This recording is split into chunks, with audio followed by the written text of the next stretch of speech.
हाँ, तो हम लोग 1000 क्वेश्चन जियोग्राफी के कर रहे थे, उसका ये भाग 3 है। ठीक है, चलिए देखते हैं क्वेश्चन आगे, इसको देखते हैं। ठीक है, पहला क्वेश्चन है भूकंप के समय किन तरंगों का उद्भव होता है। ठीक है, तो जानते हैं प्राथमिक तरंगे, द्वितीयक तरंगे और लघ्य, 3 प्रकार की तरंगे होती हैं। ठीक है, तो अब देखिए ये भूकंप जो है, पहले भूकंप के बारे में जानते हैं। ठीक है, ये देखिए भूकंप जो है, मान लीजिए ये अर्थ है। ठीक है, तो ये आपका लिथोस्फीयर है। तो हमेशा जो है भूकंप का फोकस, ठीक है, भूकंप का फोकस लिथोस्फीयर में ही होता है। ठीक है, मतलब ठोस माध्यम में ही फोकस, क्योंकि तनाव बल और संपीड़न बल होते हैं प्लेट टेक्टोनिक के लिए जिम्मेदार। तो हमेशा जो है भूकंप का फोकस ठोस में ही होगा। ठीक है, तो ये मान लीजिए फोकस है, जहाँ सबसे पहले तरंगे पहुँचती हैं। ठीक है, उसको इपी सेंटर बोलते हैं या अधिकेंद्र बोलते हैं। तो यहाँ पे सबसे पहले कौन सी तरंग पहुंचेगी, PSL। ठीक है, तो पहले प्राथमिक तरंगे की सबसे ज़्यादा तेज़ स्पीड होती है, लगभग 6.8 किलोमीटर प्रति सेकंड की स्पीड से चलती है। ठीक, दूसरी S तरंगे फिर 4 कुछ किलोमीटर प्रति सेकंड, फिर यल। लेकिन सबसे ज़्यादा विनाश का जो कारण बनती है पृथ्वी पे, उसके लिए जिम्मेदार होता है यल तरंगे। ठीक है, जिसको लव वेव बोलते हैं। ये धरातली तरंगे या सतही तरंगे भी इसको बोलते हैं। तो ये सतह पे चलती है। ठीक है, तो ये हो गया फोकस अधिकेंद्र और इन तरंगों के बारे में। ठीक है, तो अब देखिए भूकंप जो है ना, भूकंप के लिए 3 कारणों से भूकंप आते हैं पृथ्वी पर। ठीक है, तो अब देखते हैं 3 कारण वो कौन कौन से। पहला होता है प्लेट टेक्टोनिक। ठीक है, जिसमें 2 प्लेटें आपस में या एक दूसरे के पास आती है, अभिकेंद्री। ठीक है, अभिसरण, अपसरण और सन्निकर्षण। ठीक है, फिर जैसे ये मान लीजिए ये प्लेट है। ठीक है, कॉन्टिनेंटल प्लेट है, और ये ओशियानिक प्लेट है। ठीक है, ओशियानिक प्लेट जानते हैं सीमा निर्मित होती है, तो ये भारी होगी। ठीक है, और महाद्वीपीय प्लेट सियाल निर्मित होती है, ये हल्की होती है। ठीक है, तो जो भारी होगी वो ओशियानिक प्लेट कॉन्टिनेंटल प्लेट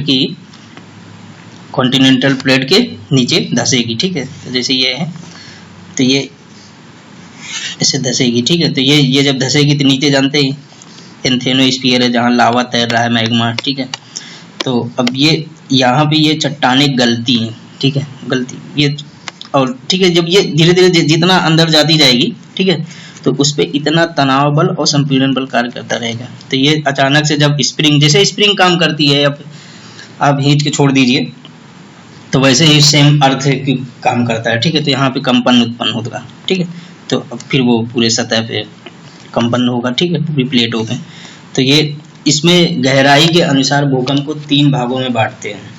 पहला होता है छिछले भूकंप या उथले भूकंप, जो यहाँ आसपास होंगे। ठीक है, फिर होते हैं मध्यम गहराई के भूकंप, मान लीजिए यहाँ बन रहा है। एक होता है अधिक गहराई के भूकंप। अधिक गहराई के भूकंप का पाया जाना भी इस बात का प्रमाण होता है कि प्लेटें जो है ना, वो एक अंदर जा रही है एंथेनोस्फीयर के अंदर। ठीक है, क्योंकि लिथोस्फीयर की जनरली जो ऊंचाई है वो 200 किलोमीटर होती है।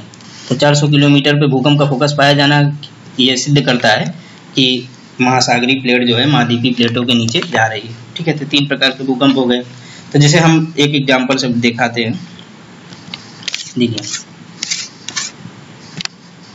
ठीक है, एक एग्जाम्पल देखिए, जैसे मान लीजिए ये अमेरिका है, ये। ठीक है, ये देखिए, जैसे ये मान लीजिए साउथ अमेरिका है। ठीक है, तो यहाँ पे ये थोड़ा गलत बन गया, अफ्रीका बन गया है। ठीक है, तो ये आपका नजका प्लेट है। तो मतलब वो ओशियानिक प्लेट, नजका प्लेट इसके अंदर जाती है। ठीक है, तो जैसे जैसे अंदर जाएगी आप ऐसे, ठीक है, तो आप जो सतह पे आएगा भूकंप, वो जनरली एकदम सतह पे वो उथले भूकंप होंगे। जैसे जैसे गहराई दूर महाद्वीप के अंदर जाते जाएंगे हम लोग, गहराई बढ़ती जाती है भूकंप की। ठीक है, तो ये हो गया भूकंप के प्रकार। ठीक है, 3 प्रकार के होते हैं। अब जैसे भूकंप के कारण किस कारण, जैसे प्लेट टेक्टोनिक ही खाली एक कारण नहीं है, उसके लिए और कारण भी जिम्मेदार है, तो उसको देखते हैं। ठीक है, तो जैसे एक तो प्लेट टेक्टोनिक हो गई। ठीक है, जो कारण है। दूसरा कारण होता है भ्रंशन, जैसे अफ्रीका की महान भ्रंश घाटी। आप लोग ये है अफ्रीका मान लीजिए। ठीक है,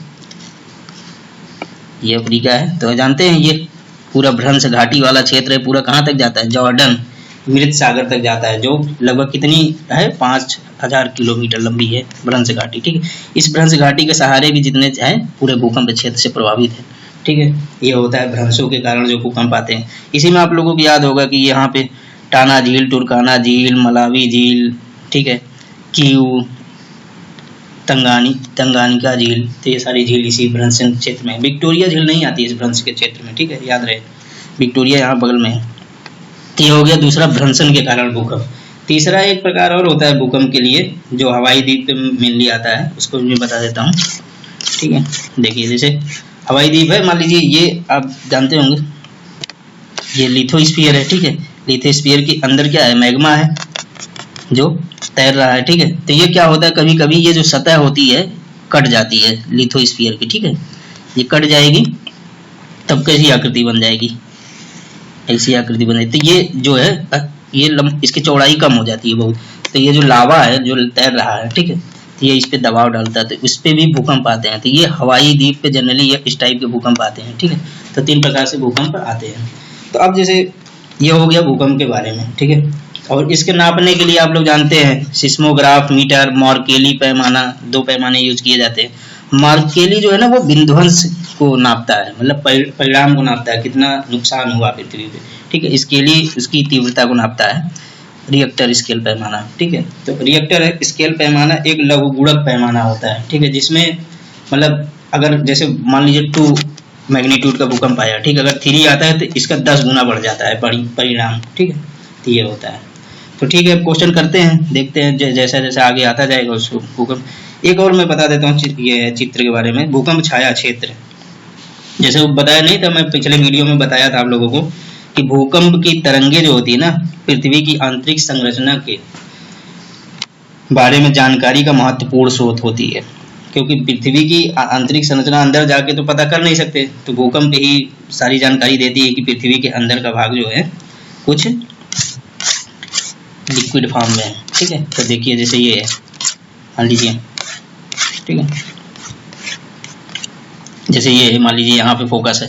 ठीक है, यहाँ पे फोकस है, तो ये मान लीजिए तरंगे चली, तो दूसरी साइड ठीक विपरीत, इधर तो ऊपर की साइड में तो तीनों तरंगे P, S, L तीनों दिखेंगी, नीचे के साइड में P दिखेंगे। ठीक है, बाकी तरंगे अनुपस्थित रहती है।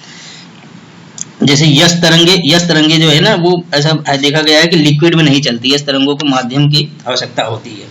तो और ये यहाँ पे जो छाया क्षेत्र है जो 55 डिग्री के आसपास होता है, 110 से 145, ठीक है, तो ये भूकंप छाया क्षेत्र इसलिए हो जाता है। यहाँ पे P तो देखा जाए तो P मिलनी चाहिए क्योंकि P लिक्विड में चलती है, लेकिन यहाँ से अपवर्तन हो जाता है। ठीक है, कि अब आप जानते हैं एक माध्यम से दूसरे माध्यम में जब अनुप्रस्थ तरंगे चलती हैं तो उसमें क्या होता है, कोई भी तरंग चलती है तो उसमें मतलब अपवर्तन होता है। ठीक है, जैसे ये है, मान लीजिए हम सूर्य, ये माध्यम कुछ है, ये माध्यम कुछ है, या झुक जाएगा या तो ऊपर की तरफ जाएगा। ये प्रकाश लाइट वाले चैप्टर में हम लोग पढ़ते हैं।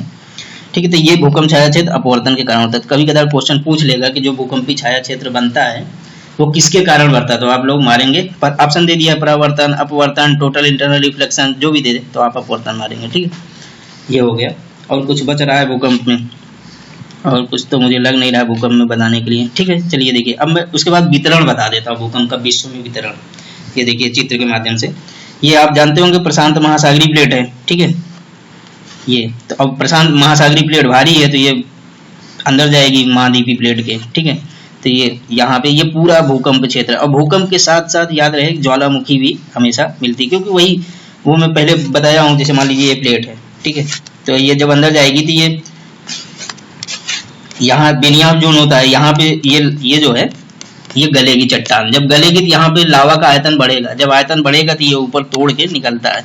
ठीक है, तो यहाँ भूकंप और ज्वालामुखी गतिविधियां इस पूरे प्रशांत, जिसको रिंग ऑफ फायर बोलते हैं, जहाँ पूरे विश्व का लगभग 85% भूकंप यहीं आता है। ठीक है, ये जापान वगैरह में तो ऐसा है कि दिन में एक दिन में 2 बार भूकंप आ ही जाते हैं। ठीक है, तो ये जापान, फिलीपींस, इंडोनेशिया, ठीक है, इधर पूरा उत्तर पश्चिम अमेरिका, ये पूरा, ठीक है, साउथ अमेरिका का पार्ट, ये पूरा भूकंप क्षेत्र है। अब आप लोग को याद होगा कि यहाँ पे पूरी चोटियां भी है ऊंची ऊंची, जैसे यहाँ पे इक्वाडोर में कोटापेक्सी, चिली में इकाकागुआ, क्या ओजर डेल सेलाडो, चिम्बेराजो। ठीक है, तो ये सब थे। और यहाँ पे आप माउंट मैकिनले देखे होंगे, यहाँ पे माउंट विटनी देखे होंगे यूएसए में सबसे ऊंची चोटी, ठीक है। तो ये सब प्लेट टेक्टोनिक की वजह से, ठीक है। एक तो ये हो गया प्लेट टेक्टोनिक की वजह से, ठीक है। दूसरा कारण जो होता है, जैसे ये वाला भी देखिए प्लेट टेक्टोनिक वाला पूरा बेल्ट है, ठीक है। ये याद होगा आप लोग, हिमालय वाला रीजन है जो सबसे ज्यादा भूकंप प्रभावित क्षेत्रों में आता है, जिसमें ये होता है कि ये है हिमालय वाला, ये है, ठीक है। ये इसमें क्या होता है, ये Indo Australian plate Eurasian plate के नीचे धस रही। इंडो ऑस्ट्रेलियन प्लेट जो है अपेक्षाकृत ज्यादा सक्रिय है, ठीक है, ज्यादा गतिशील है, इसलिए जो है यूरेशियन प्लेट के अंदर जाती है। लेकिन यहाँ आप याद रखें, यहाँ पे आपको हिमालय रीजन में भूकंप मिलेगा, लेकिन ज्वालामुखी यहाँ एब्सेंट है। तो ये ज्वालामुखी इसलिए एब्सेंट हो गई, यहाँ शायद यहाँ जो है ना प्लेटों का द्विगुणन हो गया, जैसे ये चीज हो गई, जैसे ये, ठीक है। ये द्विगुणन हो गया, इतनी मोटाई देखिए 400, लगभग 200 मीटर मान लीजिए है, तो 200 किलोमीटर ये है, तो 400 किलोमीटर। अगर मान लीजिए लावा निकलना भी चाहे तो यहाँ कभी निकल नहीं सकता, इसीलिए अब यहाँ पे पहले था 40,000 मिलियन वर्ष पूर्व जो है, यहाँ पे आप लोग पढ़ेंगे किताबों में मिलता है कि भूकंप थे, नाम मुझे याद नहीं आ रहा, नहीं तो बोल देता, ठीक है। तो ये जरूरी नहीं है, पूछता भी नहीं एग्जाम में कौन सा भूकंप पहले यहाँ ज्वालामुखी था, ठीक है। ये हो गया। तीसरी चीज है भूकंप ज्वालामुखी, हमने बोला रिफ्ट वैली से होके, ये देखिए अफ्रीका की महान भ्रंश घाटी जो जॉर्डन तक जाती है, 5,000 किलोमीटर लंबी, ये पूरा भूकंप प्रभावित क्षेत्र है। चौथा आप हवाई द्वीप देख लीजिए, ठीक है। चौथा आप हवाई द्वीप है ये वाला जो मैं बताया था, लावा क्या होता है, स्थल मंडल पतला हो जाता है, तो ये, ठीक है। तो ये डिस्ट्रीब्यूशन है भूकंप का। अगर भारत के संदर्भ में है तो भारत के संदर्भ में आप देख लेंगे हिमालय वाला रीजन प्लेट विवर्तनिक के कारण, ठीक है। जैसे मैं आप बता देता हूँ थोड़ा चित्र बना के,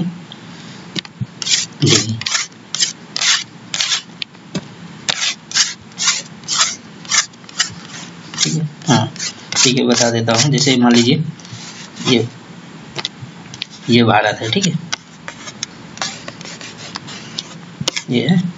तो अब ये जो पूरा भ्रंश घाटी पड़े होंगे, दामोदर नदी घाटी, नर्मदा नदी घाटी, ठीक है, वर्धा जो कोयला के लिए जानी जाती है, तो ये पूरा भ्रंश क्षेत्र है, यहाँ पे भूकंप प्रभावित क्षेत्र है, ठीक है। और यहाँ पे आप हिमालय वाला रीजन जानते हैं, उत्तर पूर्वी वाला पूरा पार्ट और ये वाला, तो ये पूरा प्लेट टेक्टोनिक वजह से ये भ्रंश के कारण, ठीक, ये हो गया। अब आगे देख लीजिए, और कुछ बचा, ठीक है, हो गया मेरे ख्याल से भूकंप। ये देख लीजिए एक जोन है, इसको भी याद रख लीजिए, थोड़ा सा जोन में डिवाइड किया गया इंडिया को 4 जोन में भूकंप को। जैसे ये पूरा ये जम्मू कश्मीर, उत्तराखंड, ठीक है, हिमाचल प्रदेश, और ये पूरा उत्तर पूर्व भारत, ठीक है, ये पूरा किस में आते हैं, जोन 5, ठीक है। इसी से जो बगल में है पूरा ये जम्मू कश्मीर का जो और ये क्षेत्र है बचा हुआ, ये सब जोन 4 में आते हैं, ठीक है। और जोन 4 में ये भी आता है जो उत्तरी बिहार है, वेस्ट बंगाल का उत्तरी पार्ट, यूपी का उत्तरी तराई बेल्ट, पूरा ये भी 4 जोन में आते हैं। सबसे स्टेबल संरचना भारत की मानी जाती है, आप लोग पढ़े होंगे कि ये दक्कन का जो प्लेट है, ठीक है, भूकंप से, तो ये अपना जोन 2 में आता है, ठीक है। इसी के सीमांत जो क्षेत्र होंगे वो सब जोन 3 में आ जाता है, ठीक है। तो ये याद रहे, जोन 5 में कच्छ भी आता है, ठीक है। बस अब देख लीजिएगा, इसको याद कर लीजिए, इससे थोड़ा आइडिया लग जाएगा कि मतलब कौन सा राज्य किस जोन में है। मान लो क्वेश्चन पूछता है तो आप बता पाएंगे, ठीक है। तो अब देखिए क्वेश्चन देखते हैं भूकंप से जुड़ा। भूकंप के समय किन तरंगों का उद्भव होता है, तो PSL। अगर मैं पूछूं कि सबसे ज्यादा विध्वंस किसके कारण होगा, तो यल तरंगों के कारण, ठीक है। और P तरंगों का जैसे स्पीड पूछे सबसे ज्यादा, तो PSL, ठीक है। और S जो है ना, S तरंगे लिक्विड में नहीं चलती, ठीक है, ये भी याद रखना। जैसे इसमें पूछता है, जैसे 2 प्रकार की तरंगे आप पढ़े होंगे, अनुप्रस्थ तरंगे और अनुदैर्घ्य तरंगे। तो अनुप्रस्थ तरंगे जैसे P है, गति दिशा के लंबवत दोलन करता है, ठीक है। अनुदैर्घ्य तरंगे गति दिशा के समानांतर दोलन करता है, ठीक है। तो चलिए इतना जरूरी है नहीं, ठीक है। अब हम लोग आगे चलते हैं क्वेश्चन पे। चलिए देखें, रिंग ऑफ फायर संबंधित है, वही प्रशांत परिमेलिका जिसको बोलते हैं, जहाँ 85% भूकंप विश्व का आता है, ठीक है। तो भूकंप से है, ठीक है, बिल्कुल सही। ज्वालामुखी से जानते हैं, यहाँ पे इंडोनेशिया क्राकटोवा, जापान का फ्यूजियामा, म्यांमार का पोपा, ठीक है, ये कई प्रकार सब सारे ज्वालामुखी यहीं पे, ठीक। तो ज्वालामुखी से संबंधित है।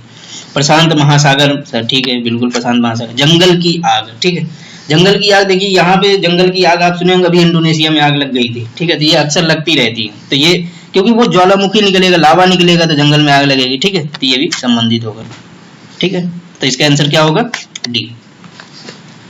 रिएक्टर में पानी का उपयोग होता है ना, आपने पानी लिख दिया गया है, गलती से मिसप्रिंट है, ये पारे का उपयोग होता है, ठीक है। तो ये भूकंप की तीव्रता नापने के लिए होता है। और मैं बताया था रिएक्टर जो होता है वो लघुगुणक पैमाना है, ठीक है।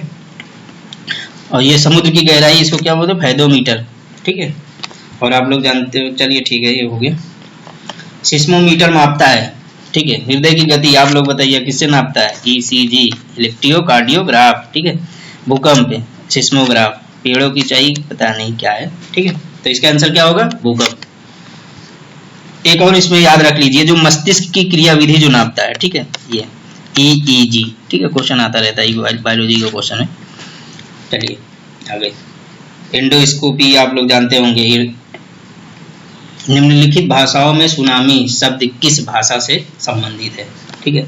सुनामी भाषा किससे संबंधित है, जापान से, ठीक है। तो देखिए सुनामी क्या होती है, सुनामी मेनली वो महासागरों से संबंधित होती है, ठीक है। महासागर में अगर भूकंप आता है, ज्वालामुखी भूकंप, ज्वालामुखी या उल्का पिंड कोई गिर गया या भूस्खलन हुआ, ठीक है, तो उससे सुनामी आते हैं, ठीक है। तो जैसे मैं बता दूं, ये देख लीजिए थोड़ा सा बेसिक छोटा सा, ये मान लीजिए ये लैंड है, ठीक है, ये गिर गया यहाँ पे, तो यहाँ पे पानी जो है जल्दी से ऊपर उठेगा, तो ऊपर उठेगा तो ये ऐसे तरंगे चलेंगी, सरफेस पे आके नुकसान पहुंचाएंगे। और सुनामी के बारे में ये जान लीजिए कि अगर जैसे बीच जहाँ सागर में अगर कोई नाव है, ठीक है, तो इसको ज्यादा पता भी नहीं चलेगा, ठीक है, जो कि यहाँ स्पीड धीरे धीरे तट की तरफ आते समय घटती जाती है, ठीक है, इसको नहीं पता, लेकिन ये हमेशा तटों को नुकसान पहुंचाती है, ठीक है, सुनामी। तो ये हो गया भूस्खलन से। मान लीजिए ये प्लेट है, ठीक है, अंदर ये एंथोनोस्फीयर है ना, तो ये मान लीजिए लावा निकला, ठीक है, लावा निकला, ये पानी है, ठीक है। तो ये जब लावा निकलेगा तो ये पानी उठ के इधर चलेगा, ठीक है, दोनों तरफ, तो ये आके नुकसान करेगी, ये ज्वालामुखी से हो जाएगा। मान लीजिए एक सुनामी आई थी, आप लोग पढ़े होंगे 2004 में जावा के निकट, ठीक है, सुमात्रा द्वीप में, जिससे बहुत नुकसान हुआ था, लाखों लोग मर गए थे। अंडमान में नुकसान हुआ, पूरा उत्तर पूर्वी हमारे इंडिया में इंडोनेशिया का पूरा बेल्ट, ठीक है। तो वो 2004 वाली सुनामी जो आया था वो भ्रंशन के कारण थी। भ्रंश मतलब कि ये प्लेट सड़क के नीचे चली गई, ठीक है, तो ये पानी भरने के लिए तेजी से आया, तो ये पानी उठेगा, ऐसे आया, ठीक। तो ये 3-4 कारण होते हैं सुनामी से जुड़े, ये मेंस में लिखने के लिए आता है, कोई ज़्यादा जरूरी है नहीं, ठीक है। तो इसका आंसर हो गया। चलिए आगे देखते हैं। भारतीय उपमहाद्वीप का उत्तर पश्चिमी प्रदेश भूकंप ग्रहणशील है। भारतीय उपमहाद्वीप का उत्तर पश्चिमी प्रदेश कौन है, ये है, ठीक है, ठीक है। भारतीय उपमहाद्वीप में आप लोग याद रख लीजिए, अफगानिस्तान, पाकिस्तान, इंडिया, नेपाल, भूटान, बांग्लादेश, ठीक है, और ये श्रीलंका, ये सब भारतीय उपमहाद्वीप में आते हैं, ठीक है। म्यांमार का भी कुछ पार्ट आता है, लेकिन ये आराइकोनोमा, ये पर्वत श्रेणी है, तो उसके उधर म्यांमार नहीं लेते। तो ये है, ये पहले क्वेश्चन पूछता है कि भारतीय उपमहाद्वीप में कौन कौन से आते हैं, ठीक है। तो अब ये देखिए, भारतीय उपमहाद्वीप उत्तर पश्चिमी प्रदेश में भूकंप ग्रहणशील है। तो ज्वालामुखी क्रिया से एक प्लेट बताया नहीं कि इंडो ऑस्ट्रेलियन प्लेट है, यूरेशियन प्लेट के अंदर जा रही थी, इससे हो जाएगी संबंधित, ठीक है। चलिए आगे। निम्नलिखित महाद्वीपों में किसमें देशों की संख्या अधिकतम है। देखिए अफ्रीका में सबसे ज्यादा देश है, लगभग 55 देश है। 53 देश एशिया में है, ठीक है, 11 देश यहाँ है। आप लोग देखिए 2 ही देश है ब्राजील की जिसकी सीमा नहीं लगती, इक्वाडोर और चिली, ठीक है। बाकी यहाँ हमने बताया था कि यहाँ पे दोनों कर्क रेखा और 0 डिग्री विषुवत रेखा और मकर रेखा दोनों गुजरती है, ठीक है, ब्राजील से। तो ये और सबसे जैसे इसमें बड़े में सबसे बड़ा तो आप जानते हैं एशिया है, लगभग 30% एरिया घेरता है। फिर उसके बाद अफ्रीका है, लगभग 22-21% है। फिर उसके बाद 16% नॉर्थ अमेरिका, फिर उसके बाद ये साउथ अमेरिका। फिर याद रहे 5वें नंबर पे ये वो आता है अटलांटिक, ठीक है। उसके बाद आएगा यूरोप, फिर आपका ऑस्ट्रेलिया। ऑस्ट्रेलिया सबसे छोटा है, लगभग 5.3% भाग घेरता है, ठीक है। तो ये निम्नलिखित महाद्वीपों में से किसमें देशों की संख्या अधिकतम है, तो क्या मारेंगे आप लोग, इसका आंसर अफ्रीका, ठीक है। चलिए, निम्नलिखित में से कौन सा महाद्वीपीय क्षेत्रफल के अनुसार सबसे बड़ा है। हमने बताया सबसे बड़ा क्या है, 30% जो एरिया घेरता है एशिया, दूसरे नंबर पर अफ्रीका 21-22% है, ठीक है। उसके बाद तीसरे नंबर पे फिर आ जाता है उत्तर अमेरिका, फिर उसके बाद दक्षिण अमेरिका, ठीक है। तो इसका आंसर आप लोग बता लीजिए, जैसे अफ्रीका, ठीक। ये देखिए वही है, कौन कितना फ्लो चार्ट है, पाई डायग्राम, ठीक है, उससे बताया गया है कि कौन सा क्या। देखिए एक चीज याद रख लीजिए आप लोग, ये मैं बता देता हूँ। इसमें क्या होता है कि सारे कंट्री का, ठीक है, सारे कंट्री का सबसे घटते क्रम में ऑर्डर रख लीजिए क्षेत्रफल के अनुसार कौन कौन से देश है। जैसे मैं बता देता हूँ, अफ्रीका में सबसे बड़ा है आपका सूडान, ठीक है। सूडान अभी क्या हुआ, जब दक्षिणी सूडान में टूट गया ना, तब से ये नहीं हुआ, ये हो गया डेमोक्रेटिक रिपब्लिक कांगो, फिर सूडान, ठीक है, तीसरे नंबर पे कोलंबिया। सबसे बड़ा कौन होगा? सबसे बड़ा होगा डेमोक्रेटिक रिपब्लिक कांगो, फिर सूडान, फिर कोलंबिया। ठीक है, अब जनसंख्या में पूछूं तो जनसंख्या में सबसे जानते हैं नाइजीरिया की है, उसके बाद मिस्र की है। ठीक है, तो ये आप लोग गूगल से सर्च मार के सारे जो है सारे महाद्वीप के 3 बड़े क्षेत्रफल के अनुसार और उनकी जनसंख्या के अनुसार ये आप लोग लिख लीजिए। जैसे अमेरिका का सबसे बड़ा क्षेत्रफल में क्या है? ब्राजील है, फिर अर्जेंटीना है, फिर ये कोलंबिया है। ठीक है, और उसके बाद आप जनसंख्या में ब्राजील सबसे ज्यादा है, तो आप देख लीजिएगा। ठीक है, 3 लिख लीजिएगा। ऐसे ही एशिया में सबसे बड़ा कौन है? रसिया है, फिर चाइना है, फिर इंडिया है क्षेत्रफल में। उसके बाद जनसंख्या में चाइना है, इंडिया है, फिर इंडोनेशिया है। ठीक है, तो ये हर महाद्वीप के 3-3 आप उसके क्षेत्रफल में और ये इसे लीजिए। ठीक है, चलिए आगे चलते हैं क्वेश्चन पे। पृथ्वी के कुल भूमि क्षेत्र की अपनी अपनी प्रतिशतता के अवरोही क्रम में सजाई है। तो आप लोग जानते ही पूरा क्या है। सबसे बड़ा क्या है? एशिया है, फिर अफ्रीका है, ठीक है, फिर उत्तरी अमेरिका है, फिर दक्षिणी अमेरिका है, फिर यूरोप। तो ये वाला कर लीजिए। उसके लास्ट में सबसे छोटा कौन है? ऑस्ट्रेलिया। निम्नलिखित महाद्वीपों में से किस में प्रति व्यक्ति भूमि सर्वाधिक है? ठीक है, प्रति व्यक्ति भूमि मतलब जितनी लैंड है, ठीक है, उसका जनसंख्या से डिवाइड करेंगे तो प्रति व्यक्ति भूमि आएगी। तो ऑस्ट्रेलिया की जनसंख्या लगभग 2 करोड़ है आसपास। ठीक है, तो अब वहाँ पे जो डेंसिटी है, ठीक है, 2 से 3 व्यक्ति प्रति किलोमीटर रहते हैं। ठीक है, भारत में कितना है आप लोग को याद होगा? 325 से बढ़ के कितना हो गया है? 382। और सबसे ज्यादा कहाँ है? सबसे ज्यादा है दिल्ली में। ठीक है, दिल्ली में कितना? 11,200 कुछ है। और वैसे राज्यों में पूछे तो सबसे ज्यादा डेंसिटी आप लोग देते हैं वेस्ट बंगाल है, फिर बिहार है, ठीक है, ऐसे फिर केरल है घटते क्रम में। तो ये इसको क्या हो जाएगा? निम्नलिखित महाद्वीपों में से किस में प्रति व्यक्ति भूमि सर्वाधिक है? ऑस्ट्रेलिया। हालांकि प्रति व्यक्ति भूमि सर्वाधिक है, लेकिन ज्यादातर मरुस्थल है। आप लोग 5 मरुस्थल का नाम ऑस्ट्रेलिया में पढ़े होंगे। ठीक है, 5 मरुस्थल का नाम गिब्सन, सिप्सन, विक्टोरिया, तनामी पढ़े होंगे आप लोग। ठीक है, वो फेमस मरुस्थल है। हम लोग ऑस्ट्रेलिया आएगा तो उसमें देख लेंगे। ठीक है, प्रति व्यक्ति भूमि क्या है? ऑस्ट्रेलिया। इसको प्यासी भूमि का देश भी बोलते हैं। ऑस्ट्रेलिया को प्यासी भूमि का देश इसीलिए बोलते हैं क्योंकि बालू है। ठीक है, और यूरोप को विकास का प्रदेश। इसमें सबसे ज्यादा जो भूमि है ना, यहाँ आपको पता होगा कि यहाँ पे मरुस्थल विहीन प्रदेश भी बोला जाता है यूरोप को। ठीक है, संभावनाओं का देश बोला जाता है एशिया को। ठीक है, चलिए अगला क्वेश्चन। दिए गए मानचित्र में 1, 2, 3 और 4 से चिन्हित भौतिक क्षेत्र क्रमशः है। तो बताइए ये क्या है? ये गुआना उच्च भूमि है। ठीक है, ये ब्राजीलिया है। ठीक है, ये एंडीज है, और ये क्या हो जाएगा? देख लीजिए आप लोग। पहले पे एंडीज, दूसरे पे ब्राजीलियन शील्ड, गुआना उच्च भूमि, तीसरे पे, चौथे पे अमेजन बेसिन है। ठीक है, अमेजन बेसिन है ये अमेजन नदी, जो सारे देशों की नदी है ना, सबको पता है बड़ी। उत्तर अमेरिका की सबसे बड़ी कौन नदी है? Mississippi, Missouri. ठीक है, ऐसे मान लीजिए आती है। ऐसे 2 ट्रिब्यूटरी यहाँ पे मिलती है। सेंट लुइस जगह का नाम है, और फिर उसके मैक्सिको की खाड़ी में गिर जाती है। ठीक है, और चाइना की सबसे बड़ी नदी, एशिया की सबसे बड़ी नदी जानते हैं कौन है? चाइना वाली वो यंगिस्तान है, वो है। ठीक है, अगर रूस की पूछ ले सबसे बड़ी नदी तब आप वोल्गा मारेंगे। ठीक है, अगर यूरोप की सबसे बड़ी नदी पूछ ले तब आप मारेंगे डेंडू। ठीक है, और ऑस्ट्रेलिया की सबसे बड़ी नदी कौन है? मर्रे डार्लिंग। ठीक है, जहाँ पे डाउन घास के मैदान पाए जाते हैं। और कोई बचा? अफ्रीका की जानते हैं नील नदी सबसे लंबी है। तो हो गया। ठीक है, आगे चलिए। तो इसका आंसर क्या होगा? Andes, Guana Indies, Brazil shield, ये। ठीक है, और आप लोग याद हो यहाँ पे इंडीज के जो पूर्वी है, यहाँ पे एक ग्रांड चाको क्षेत्र पाया जाता है, जहाँ पे जो बहुत दलदली स्थान है। ठीक है, जहाँ पे एक वनस्पति पाई जाती है स्पेशल टाइप की, जिससे टैनिन प्राप्त किया जाता है। ठीक है, तो वो यही क्षेत्र में पाया जाता है। टैनिन आप पता वो होगा ना, मच्छर की दवा के लिए यूज की जाती है और चमड़े के लिए। ठीक है, और इसी इंडीज के पूर्वी ढाल पर एक वनस्पति पाई जाती है जिसका नाम है मोन्टेना। ठीक है, मोन्टाना, जो बड़ी मुलायम लकड़ी होती है और वैश्विक मार्केट में उसकी बहुत ज्यादा डिमांड है। ठीक है, तो व्यवसायिक उत्पादन। यहीं पर आप जानते होंगे पेम्पाज है। ठीक है, इधर पेंटागोनिया का मरुस्थल है, यहाँ पे आपका अटाकामा मरुस्थल है। ठीक है, ये ब्राजीलियन उच्च भूमि है, जान रहे, ये गुयाना उच्च भूमि है। ठीक है, और वेनेजुएला की एक सहायक नदी है, क्या कहते हैं?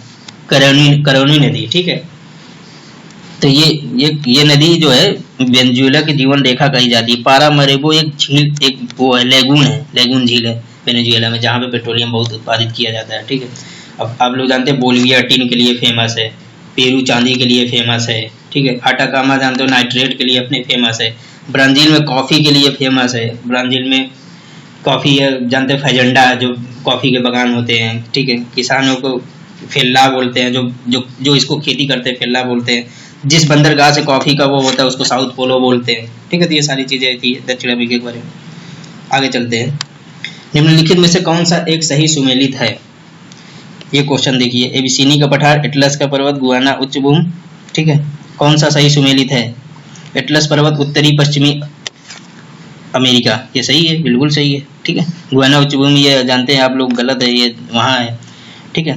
तो ये वाला एटलस पर्वत अफ्रीका, मान लीजिए ये अफ्रीका है, ठीक है। ये तो ये मैट कंट्री जो होता है ना, मोरक्को, अल्जीरिया, ट्यूनिसिया, यहीं पे एटलस पर्वत है। इधर आपके पूर्वी साइड में आता है ड्रेकनबर्ग, जो सोने की खान वान यहीं पे खुदाई होती है, ठीक है। तो है नहीं सोने की खान, क्या किम्बरले की खान, हीरे की, ठीक है, सोने के लिए फेमस है। विटर्सलैंड पहाड़ियाँ उसी छोटी, इसी का ड्रेकनबर्ग की ही छोटी एक भाग है विटर्सलैंड, उसी पे होता है, ठीक है। तो ये वाला आंसर इसका होगा। आगे चले, अफ्रीका के बारे में और चर्चा कर लिया जाए क्या थोड़ा सा। तो अफ्रीका जानते हैं ये महान भ्रंश घाटी है, ठीक है, जो जॉर्डन तक जाती है। इसी के बगल में यहाँ जैसे ये 0 डिग्री है, तो ये मान लीजिए यहाँ से एक टाना है, यहाँ विक्टोरिया झील है, जिससे व्हाइट नील नदी, ये ब्लू नील निकलती है, नहीं ये टाना झील से ब्लू नील निकलती है, व्हाइट नील ये विक्टोरिया झील से निकलती है। खार्तूम के पास सूडान की राजधानी है, वहाँ मिलके ऐसे ये जाके भूमध्य सागर में गिरती है नील नदी, ठीक है। इसी के सहारे तो पूरा मिस्र में पूरी खेती वगैरह होती है। तो ये ठीक है, ये 2 झील हो गई। कौन ये पूछता है क्वेश्चन कि टाना झील से ब्लू नील निकलती है, व्हाइट नील निकलती है, तो टाना से ब्लू नील निकलती है, विक्टोरिया से व्हाइट नील निकलती है। फिर यहीं पे एल्बर्ट है ऊपर एक झील छोटी सी, फिर एडवर्ड है 0 डिग्री पे, फिर क्यू है, फिर ये मलावी है, ये तंगानिका है। तो पूरा ये भ्रंश घाटी क्षेत्र में ही ये सारी झीलें हैं, ठीक है। तो अगर पूछे क्वेश्चन में कि कौन सी 2 झील हैं जो अफ्रीका की, ठीक है, तो ये क्या हो जाता है, एडवर्ड हो जाता है, और ये विक्टोरिया, ठीक है। और आप जानते हैं कि सारी नदियां जनरली जो, जैसे यहाँ पे एक पता होगा आपको कटंगा का पठार है, जो तांबे के लिए, पूरे अफ्रीका में तांबे के लिए ये फेमस है, कटंगा का पठार। बहुत एग्जाम में ये आता है, फेवरेट क्वेश्चन है यूपीपीसीएस का, कटंगा का पठार किस लिए जाना जाता है। तो कटंगा का पठार से 2 इंपॉर्टेंट नदियां निकलती है, एक तो कांगो नदी निकलती है जो ऐसे 2 बार 0 डिग्री काटती है, एक ये निकलती है जिम्बोबी नदी, जिसपे विक्टोरिया झरना बसा हुआ है, ठीक है। इसको फिर से डिलीट करके वो करता हूँ, बताता हूँ चित्र,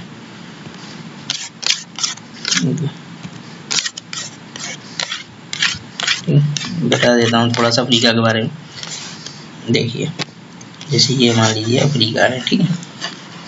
तो यहाँ कटंगा का पठार है, तो 0 डिग्री 2 बार काटती है, ठीक है। तो यहाँ बायोमा झरना है, और ये है यहाँ पे एक नाइजर नदी है, ठीक है, नाइजीरिया है, आप लोगों को पता होगा। तो यहाँ पे एक ओकोसाम्बो बांध है, ठीक है ना, नाइजीरिया। यहाँ से एक वो आती है, इधर गिरती है, ठीक है। तो ये पूछता है कौन से सागर में गिरती है, तो इधर कौन है, अटलांटिक है, इधर हिंद महासागर है अफ्रीका के।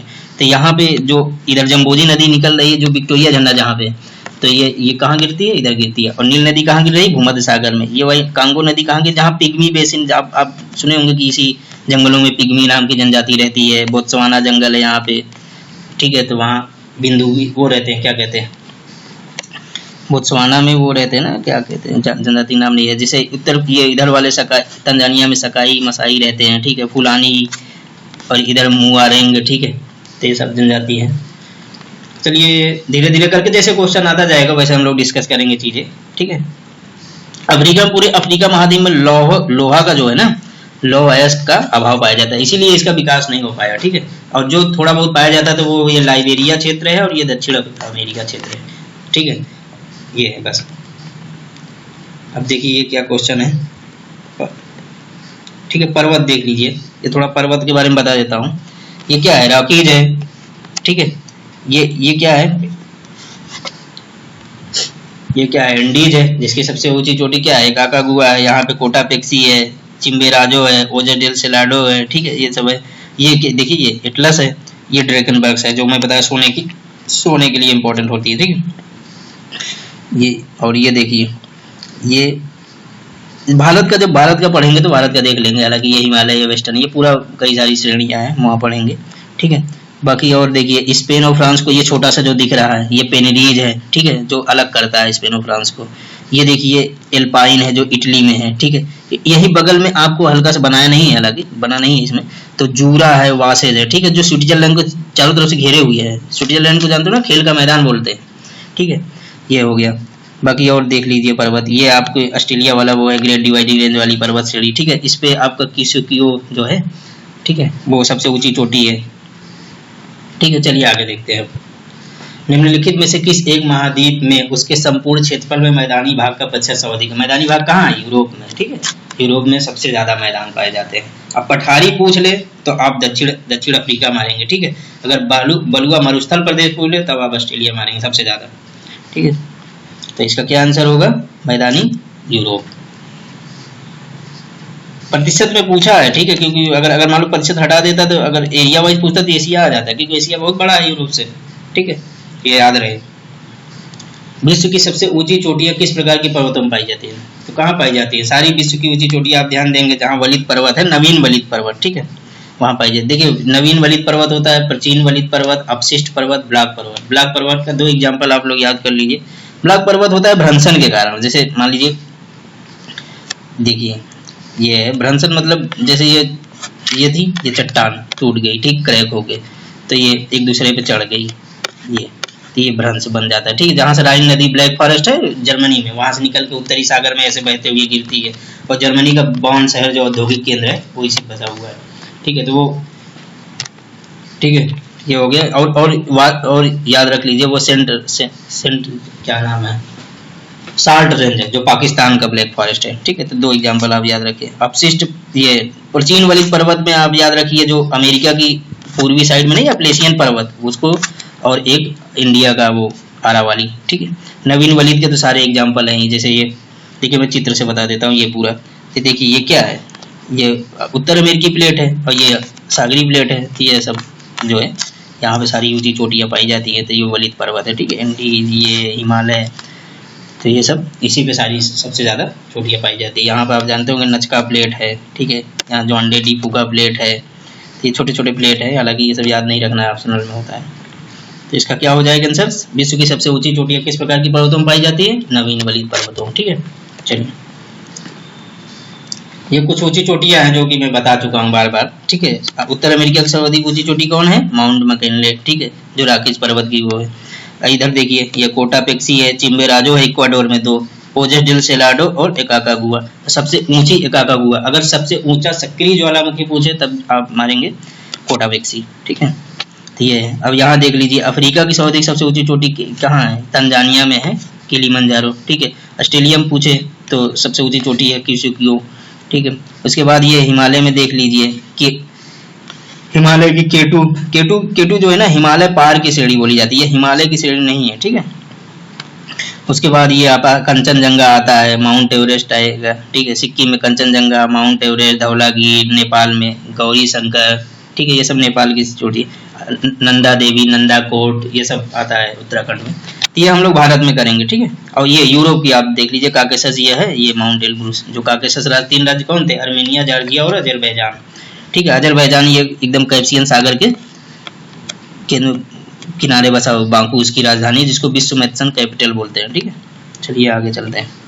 विश्व का सर्वाधिक लंबी पर्वत श्रृंखला एंडीज है। ठीक है, एंडीज सबसे ज्यादा लंबा है, हिमालय से भी। ठीक, और ये, ठीक है, हो गया। आल्प्स आप जानते हैं कहाँ है? आल्प्स है आपका यूरोप में, रॉकीज उत्तर अमेरिका में, हिमालय एशिया में। एंडीज पर्वत श्रेणी निम्नलिखित में से किस महाद्वीप में है? तो एंडीज कहाँ है? दक्षिण अमेरिका में। ठीक है, ये बहुत बार हो चुके हैं। दक्षिणी आल्प्स पर्वतमालाएं स्थित है। दक्षिणी आल्प्स कहाँ है? देखिए, आल्प्स लिख दे तब यूरोप हो जाएगा। ठीक है, अगर दक्षिणी आल्प्स है तो ये अब न्यूजीलैंड है। न्यूजीलैंड 2 द्वीपों से मिलकर बना है ना, कुक जल संधि द्वारा अलग होता है। यहाँ पे 3 ऑकलैंड है, क्राइस्टचर्च है, वेलिंगटन है यहाँ पे। यहीं पे अगर पूछे कि 0 सबसे दक्षिणतम बसी राजधानी पूरे विश्व में, तो ये वेलिंगटन ही हो जाता है। ठीक है, और यहाँ दक्षिणी द्वीप में आपका है कैंटरबरा का मैदान। ठीक है, तो इसमें दक्षिणी आल्प्स पर्वत यहीं पे है। ठीक है, दक्षिणी आल्प्स पर्वत ये न्यूजीलैंड में है। ठीक है, तो ये जो है ना, ये कृषि के लिए है और वो डेयरी उद्योग के लिए है। ये उत्तरी आयरलैंड जो है, उत्तरी लैंड, ये आपका पशुपालन के लिए है। ठीक है, और आप जानते हैं ये न्यूजीलैंड वगैरह जो है, न्यूजीलैंड, ऑस्ट्रेलिया, ये सब डेयरी उद्योग के लिए बहुत फेमस है। ठीक है, विश्व की निम्न पर्वत श्रृंखलाओं को उनकी लंबाई के अवरोही क्रम में रखिए तथा नीचे दिए गए कूट से सही उत्तर का चयन कीजिए।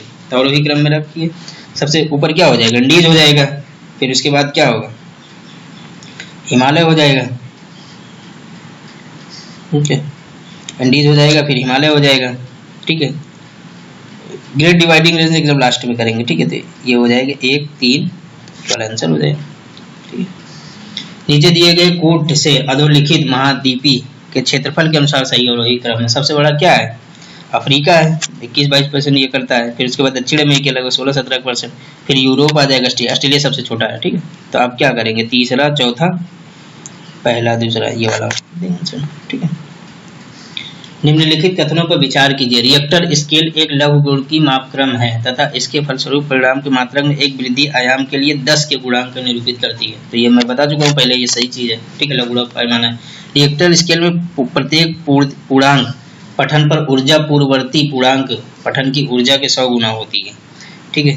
तो ये 100 गुना नहीं होती, 10 गुना होती, ठीक है। तो ये वाला आंसर ए हो जाएगा। भूकंप के बारे में निम्नलिखित कथनों पर विचार कीजिए। भूकंप की तीव्रता मॉर्केली स्केल पर मापा जाता है। भूकंप की तीव्रता जो है ना, मॉर्केली स्केल पर नहीं, रिएक्टर पैमाने पर नापा जाता है। तीव्रता कितना तीव्रता का, मॉर्केली पे विध्वंस या परिणाम मापा जाता है, ठीक है। तो ये गलत हो जाएगा। भूकंप का मैग्नीट्यूड मुक्त ऊर्जा की माप है, सही है ये वाला, ठीक है। भूकंप में मैग्नीट्यूड भूकंप तरंगों के आयाम के सीधे मापने पर आधारित होता है, ठीक है, ये भी सही है। रिएक्टर स्केल में हर पूर्णांक विमुक्त ऊर्जा के परिणाम के 100 गुनी, ये 100 गुनी नहीं होती, ठीक है, ये 10 गुनी होती, तो ये गलत हो जाएगा। तो 2 और 3 आंसर हो जाएगा। 2 और 3 तो है ही नहीं किसी में, ये लग रहा है ये वाला सही होगा। रिएक्टर स्केल में हर पूर्णांक विमुक्त ऊर्जा के परिणाम में, हाँ विमुक्त ऊर्जा के परिणाम में पूछ रहा है, तो ये सही है, ये 100 गुना वृद्धि होती है, ठीक है। तो ये मान लीजिए आंसर तीसरा। आल्प्स पर्वत श्रेणी निम्न में से किस देश का हिस्सा नहीं है? आल्प्स किसका हिस्सा नहीं है? फ्रांस में है, जर्मनी में है, इंग्लैंड में है, ठीक है। ऑस्ट्रिया का हिस्सा नहीं है, आप देखेंगे, ठीक है। मैप होता तो दिखा देता। यूरोप के एक पर्वत श्रृंखला है। यूरोप की क्या है? आल्प्स है, हिमालय, एशिया में एंडीज, दक्षिण अमेरिका में रॉकीज, कहाँ है? उत्तरी अमेरिका में। व्हाइट पर्वत पाए जाते हैं, तो देख लीजिए, ये इसका याद कर लीजिए। व्हाइट पर्वत ये संयुक्त राज्य अमेरिका में है, छोटा सा, कहीं आ गया था एग्जाम में, ठीक है। भारत और म्यांमार के बीच सीमा निर्धारित करने वाली 3 पर्वत श्रेणियां कौन है? आप देखिए, जैसे भारत ऐसे है, ऐसे बनेगा, ठीक है। तो यहाँ पे देखिए, एक तो यहाँ मेघालय पर गारो, खासी, जयंतिया, ठीक है। यहाँ देखिए पटकाई अरुणाचल प्रदेश में, ठीक है, पटकाई, मिकिर, रेंगमा, ये सब पहाड़ियाँ हैं ना इधर। तो ये नागा पहाड़ी, मरी पहाड़ी, मिजो पहाड़ी, और इसी का जो हिमालय का ही ये पार्ट है, ठीक है। तो इसको ये म्यांमार में जो है ना, इसको अराइकनोमा बोलते हैं, ठीक है। ये तो ये हो जाए खासी, पटकाई, अराइकनोमा सीमा निर्धारित करती है, ठीक है। ग्रेट डिवाइडिंग रेंज आप लोग जान रहे हैं ऑस्ट्रेलिया में होगी। हिमालय का विस्तार अराकान योमा जिस देश में है स्थित है, क्या है? म्यांमार है। निम्नलिखित पर्वतों में से कौन सा जर्मनी में अवस्थित है? बताया नहीं, जर्मनी में ब्लैक फॉरेस्ट है, जिससे राइन नदी निकलती है, ठीक है। ब्लैक फॉरेस्ट दोनों नदियां निकलती है, एक तो राइन नदी, एक तो डेनबू नदी। डेनबू नदी इधर पूर्व की तरफ बहती है, वो पश्चिम की तरफ बहती हुई। डेनबू नदी काला सागर में गिर जाती है और ये उत्तरी सागर में गिर जाती है, ठीक है, इंग्लैंड के पास उधर ये है, ये ब्रिटेन, ये उत्तरी सागर, ठीक है। इसी एटलस पर्वत कहाँ है?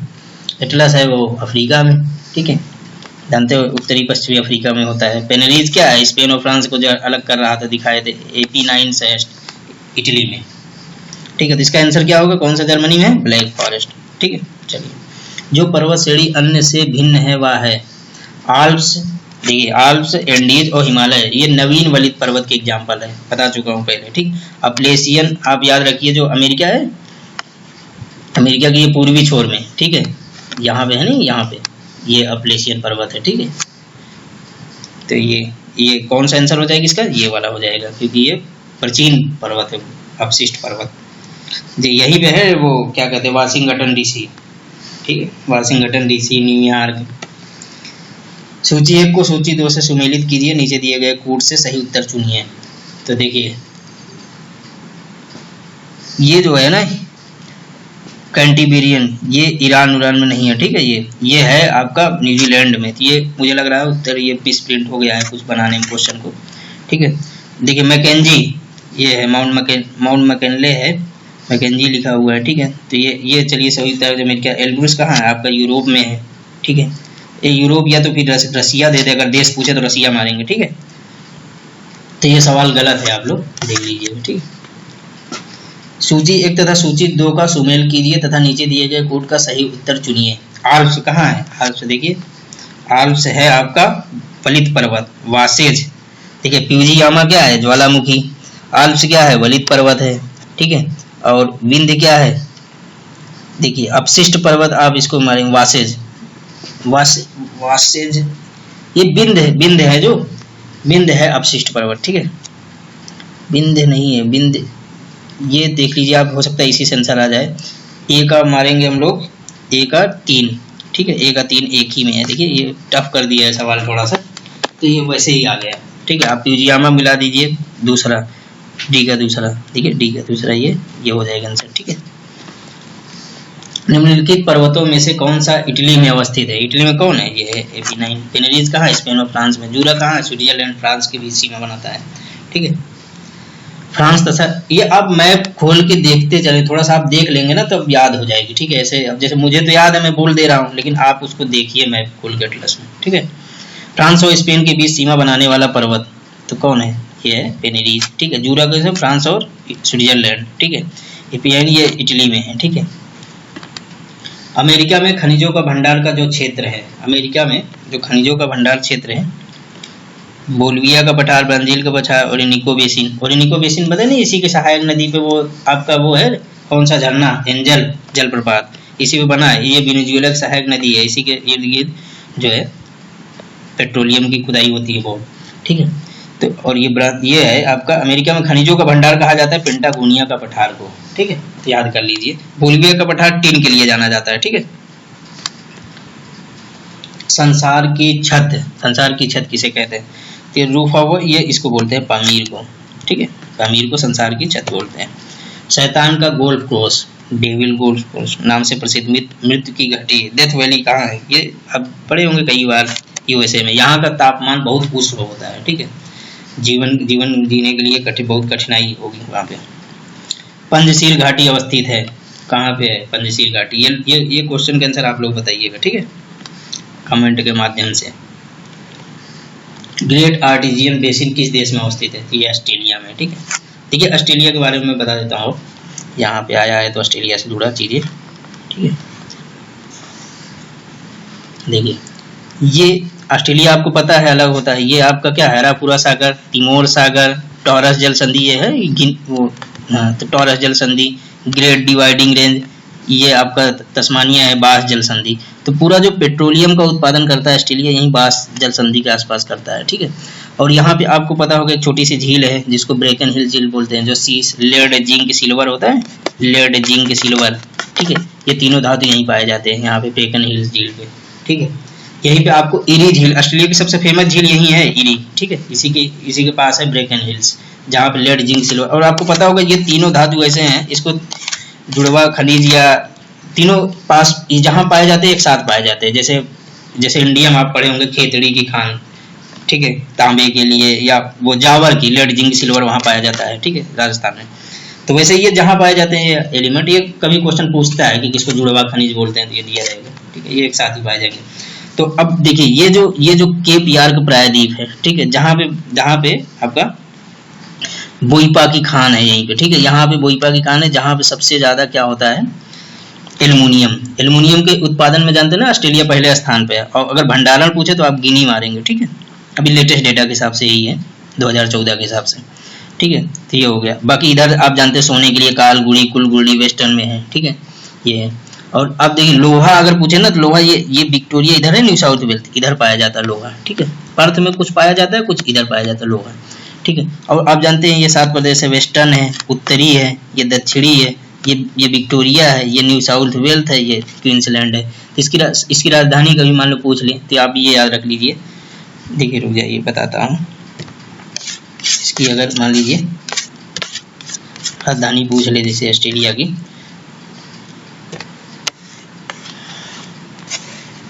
ठीक है, तो ये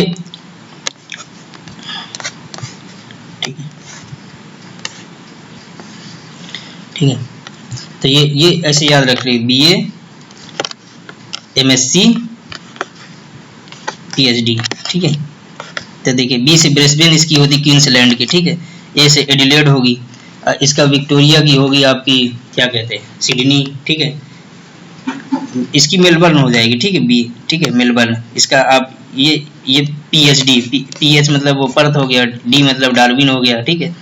ये आप देख लीजिए, इसी से बन जाता है BA MSc PhD, ठीक है। ये तो और आप याद रखिए कि सबसे बड़ा कौन है, 3 ऑस्ट्रेलिया, हमने बोला नहीं सब महाद्वीप का आपको याद रखना है, देश सबसे बड़ा कौन है और जनसंख्या में सबसे बड़ा कौन है। तो सबसे बड़ा है ये आपका पश्चिमी ऑस्ट्रेलिया, फिर उसके बाद क्वींसलैंड आता है, फिर ये आता है उत्तरी, ठीक है। ये क्षेत्रफल में सबसे बड़ा ये, फिर ये, और उसके बाद जनसंख्या में अगर पूछे तब सबसे बड़ा है न्यू साउथ वेल्स, ठीक है, न्यू साउथ वेल्स सबसे ज़्यादा, फिर उसके बाद ये आ जाता है आपका क्वींसलैंड, ठीक है। सबसे कम जनसंख्या आपका इधर है ये पश्चिमी ऑस्ट्रेलिया में, ठीक है। और यहाँ आपको याद होगा कि यहाँ से ऐसे नदी निकल के मर्रे डार्लिंग आती है, तो यहाँ डाउन्स का घास का मैदान पाया जाता है, ठीक है। ऑस्ट्रेलिया के मूल निवासी को बिंदु भी बोलते हैं। तो ये ऑस्ट्रेलिया के बारे में था, जितना हो सका मैं बता दिया, आगे क्वेश्चन आएंगे तो देखा जाएगा, ठीक है। ग्रेट आर्टिजियन बेसिन किस देश में अवस्थित है? एक चीज भूल गया मैं, ठीक है, यहाँ 5 मरुस्थल है, ठीक है, ये गिब्सन, सिप्सन, तनामी, विक्टोरिया, ठीक है, ये 5 मरुस्थल भी है। और यहाँ पे एक जो क्वेश्चन था उसको तो बताया ही नहीं, ठीक है। अब मैं उसको बताता हूँ क्वेश्चन को, क्या है क्वेश्चन, ठीक है। देखिए ये है ग्रेट आर्टिजियन बेसिन, ये उत्सुक कुएं के बारे में बात कर रहा है। जैसे उत्सुक कुएं क्या होता है कि जैसे मान लीजिए ये प्लेट है, ठीक है, ये मान लीजिए, और यहाँ पे पानी भरा हुआ है। अब ये दबाव बनता जा रहा है, दबाव बनता जा रहा है, अगर इधर मूवमेंट हो रहा है, ठीक है, तो ये जब ज्यादा दबाव हो जाएगा तो ये तोड़ के निकलता है पानी, ठीक है, स्वतः पानी निकलता है, उसी को उत्सुक कुएं बोलते हैं। ये ऑस्ट्रेलिया के क्वींसलैंड प्रदेश में बहुत बृहद पैमाने पे देखा जाता है, ठीक है। और अमेरिका में आप एक याद होगा कि येलोस्टोन पार्क है, जहाँ पे ये हमेशा पानी वहाँ हमेशा हर एक टाइम पीरियड के बाद निकलता रहता है, ठीक है, तो उसी को बोलते हैं, ठीक, उत्सुक कुएं। तो ऑस्ट्रेलिया इसका आंसर होगा। संयुक्त राज्य अमेरिका में सिलिकॉन वैली अवस्थित है, कहाँ है? कैलिफोर्निया में, ठीक है। ग्रेट बेसिन अवस्थित है, फिर वही क्वेश्चन ऑस्ट्रेलिया में, ठीक है, ग्रेट बेसिन उत्सुक कुएं जो है क्वींसलैंड वाला। मरुस्थल शाश्वत ऊर्जा उत्पादन के प्रभावकारी स्रोत हो सकते हैं, ठीक है। जो ऊर्जा के स्रोत होते हैं जो अवशोषण करते हैं वो मरुस्थल सबसे ज्यादा करते हैं, ठीक है, बहुत तेजी से करते हैं और बहुत जल्दी ठंडा भी होते हैं। जितनी ऊर्जा मानव जाति 1 वर्ष में उपभोग करती है उससे अधिक ऊर्जा मरुस्थल 6 घंटों में कर लेता है, ठीक है। तो ये कथन भी सही है, कारण भी सही, और ये इसकी व्याख्या भी सही कर रहा है, ठीक है। तो इसका आंसर होगा ए, ठीक है। अब ऐसे क्वेश्चन बहुत आने लगे हैं, ठीक है, आपको इसकी प्रैक्टिस करनी पड़ेगी। यूपी PCS 2019 में 28 क्वेश्चन कथन और कारण से थे, ठीक है। तो अब मैं इससे जुड़ा थोड़ा सा वो बता देता हूँ। ये मैं यहाँ लिख लिया था कि मुझे ये बताना है मूलर का, ठीक है। तो जैसे बताता हूँ, ठीक है, देख लीजिए। जैसे मान लीजिए ये पृथ्वी है, ठीक है, पृथ्वी है, नहीं ये पृथ्वी है, और ये मान लीजिए इसके बाहर वायुमंडल है, ठीक है, ये सूरज है, ठीक है। तो अब मान लीजिए सूरज की रोशनी आती है तो वायुमंडल से सीधे टकरा के लगभग 35%, ठीक है, टकरा 35% वापस चली जाती है, वायुमंडल में अंदर प्रवेश ही नहीं करती। फिर उसके बाद ये नीचे तक पहुंचते पहुंचते 14%, ठीक है, 14% वायुमंडल सीधा लघु तरंगों के रूप में, सूर्य द्वारा जो उत्सर्जित लघु तरंगों के रूप में 14% अवशोषित हो जाती है, ठीक है, वायुमंडल में। फिर उसके बाद ये जब धरातल से पार्थिव विकिरण के रूप में, दीर्घ पार्थिव विकिरण के रूप में जब बाहर निकालता है तो ठीक है, यहाँ पे फिर जो है 34% अवशोषण हो जाता है, 17% बाहर चला जाता है। तो आप देखेंगे ये वाला कितना है, 34%, तो ये 34 और ये 14, तो कितना हीट बजट हो गया, 48%, ठीक है। बाद में जो धीरे से फिर ये छोड़ता है, ठीक है। तो ये मूलर ने दिया था, हालांकि इससे जुड़े कई सारे सिद्धांत है, ठीक है। तो जो मान लीजिए अगर कभी क्वेश्चन आए तो ये आपको याद रहेगा, ठीक है। चलिए आगे चलते हैं। मरुस्थल परिभाषित किया जाता है उस क्षेत्र को तो जहाँ पर वार्षिक वर्षा 25 सेंटीमीटर कम होती है। हालांकि मरुस्थल के बारे में कई सारे लोग कई डिफिनेशन दिए हैं, ठीक है। तो लेकिन ये है कि एक डिफिनेशन उसमें से ये भी है कि 25 सेंटीमीटर से कम वर्षा होती है। मरुस्थल की ये भी परिभाषा होती है कि आवश्यकता से कम बारिश हो तो मरुस्थल हो जाएगा, ठीक है। संसार का सबसे बड़ा मरुस्थल, ठीक है। अब देख लीजिए मरुस्थल के बारे में मैं बता ही देता हूँ, सब देख लीजिए। ये क्या है, सहारा मरुस्थल है, ठीक है, पूरा। ये क्या है आपका, बोत्सवाना मरुस्थल है, अरे हो क्या, कालाहारी मरुस्थल है, ठीक है, जो बोत्सवाना देश में सबसे ज्यादा फैला हुआ है। फिर बगल में नबीब है, ठीक है। ये देखिए ऑस्ट्रेलिया में हम बताए थे great Sandy, Simpson, Gibson, Victoria, सबसे बड़ा ऑस्ट्रेलिया में विक्टोरिया है, ठीक है, ये दक्षिणी में है विक्टोरिया। ये हो गया। यहाँ पे आपका दो मरुस्थल आएंगे, आपके आटाकामा मरुस्थल और ये क्या है, पेंटागोनिया का। पेंटागोनिया का मरुस्थल जो है ना चट्टानी मरुस्थल है, ठीक है। पेंटागोनिया का मरुस्थल और ये वाला क्या कहते हैं, गोभी मरुस्थल या टकला मकान जो चीन में है, ठीक है, ये आपका चट्टानी मरुस्थल है। और ये देखिए यहाँ पे दो आप याद रख लिए, एक तो मैक्सिको में है सोनेराम, ठीक है, ये बहुत पूछा जाता है एग्जाम में, सोनेराम कहाँ है, मोजेव कहाँ है, और ये चिहुआ हुआ जो चांदी की खान है नहीं, ये यहीं पे है, ठीक है। तो ये मरुस्थल के बारे में। और बांग्लादेश में रोबल खाली है, ठीक है। और दस्ते कबीर ईरान में है, आप देखेंगे, ठीक है, ये दिया नहीं है इसमें। आप देखिए मैप खोल के, जो कम से कम 10-12 मरुस्थल के बारे में आप लोग थोड़ा सा टिक करके देख लीजिए, ठीक है। तो बाकी अब देखिए, चलिए क्वेश्चन करते हैं। संसार का सबसे बड़ा मरुस्थल है, तो सबसे बड़ा कौन सा है, सहारा है। कालाहारी कहाँ है, दक्षिणी वो बोत्सवाना में, ठीक है, दक्षिण अफ्रीका के बोत्सवाना में। गोबी मरुस्थल कहाँ है, मंगोलिया में। थार मरुस्थल कहाँ है, या अपना इंडिया और पाकिस्तान में। सबसे घना बसा मरुस्थल अगर पूछे तो थार हो जाएगा। सबसे कम डेंसिटी वाला मरुस्थल पूछे तब आपको सहारा हो जाएगा। लगभग 1 लोग 1 किलोमीटर पे रहते हैं, ठीक है, ये मरुस्थल। और जैसे दक्षिण एशिया का सबसे बड़ा मरुस्थल पूछेगा, चलिए आगे क्वेश्चन देखते हैं। टकला मकान मरुस्थल कहाँ स्थित है, ये चीन में है, ठीक है। मंगोलिया में क्या है, गोबी है। गोबी मरुस्थल किस देश में अवस्थित है, मंगोलिया में, ठीक है। दक्षिण एशिया का सबसे बड़ा मरुस्थल कौन है, दक्षिण एशिया का सबसे बड़ा मरुस्थल है, देखिए थार। कालाहारी तो कहाँ है, दक्षिण एशिया कंट्री में जानते हैं ना, जिसमें आसियान 10 कंट्री, भारत, ये सब आ जाते हैं, ठीक है।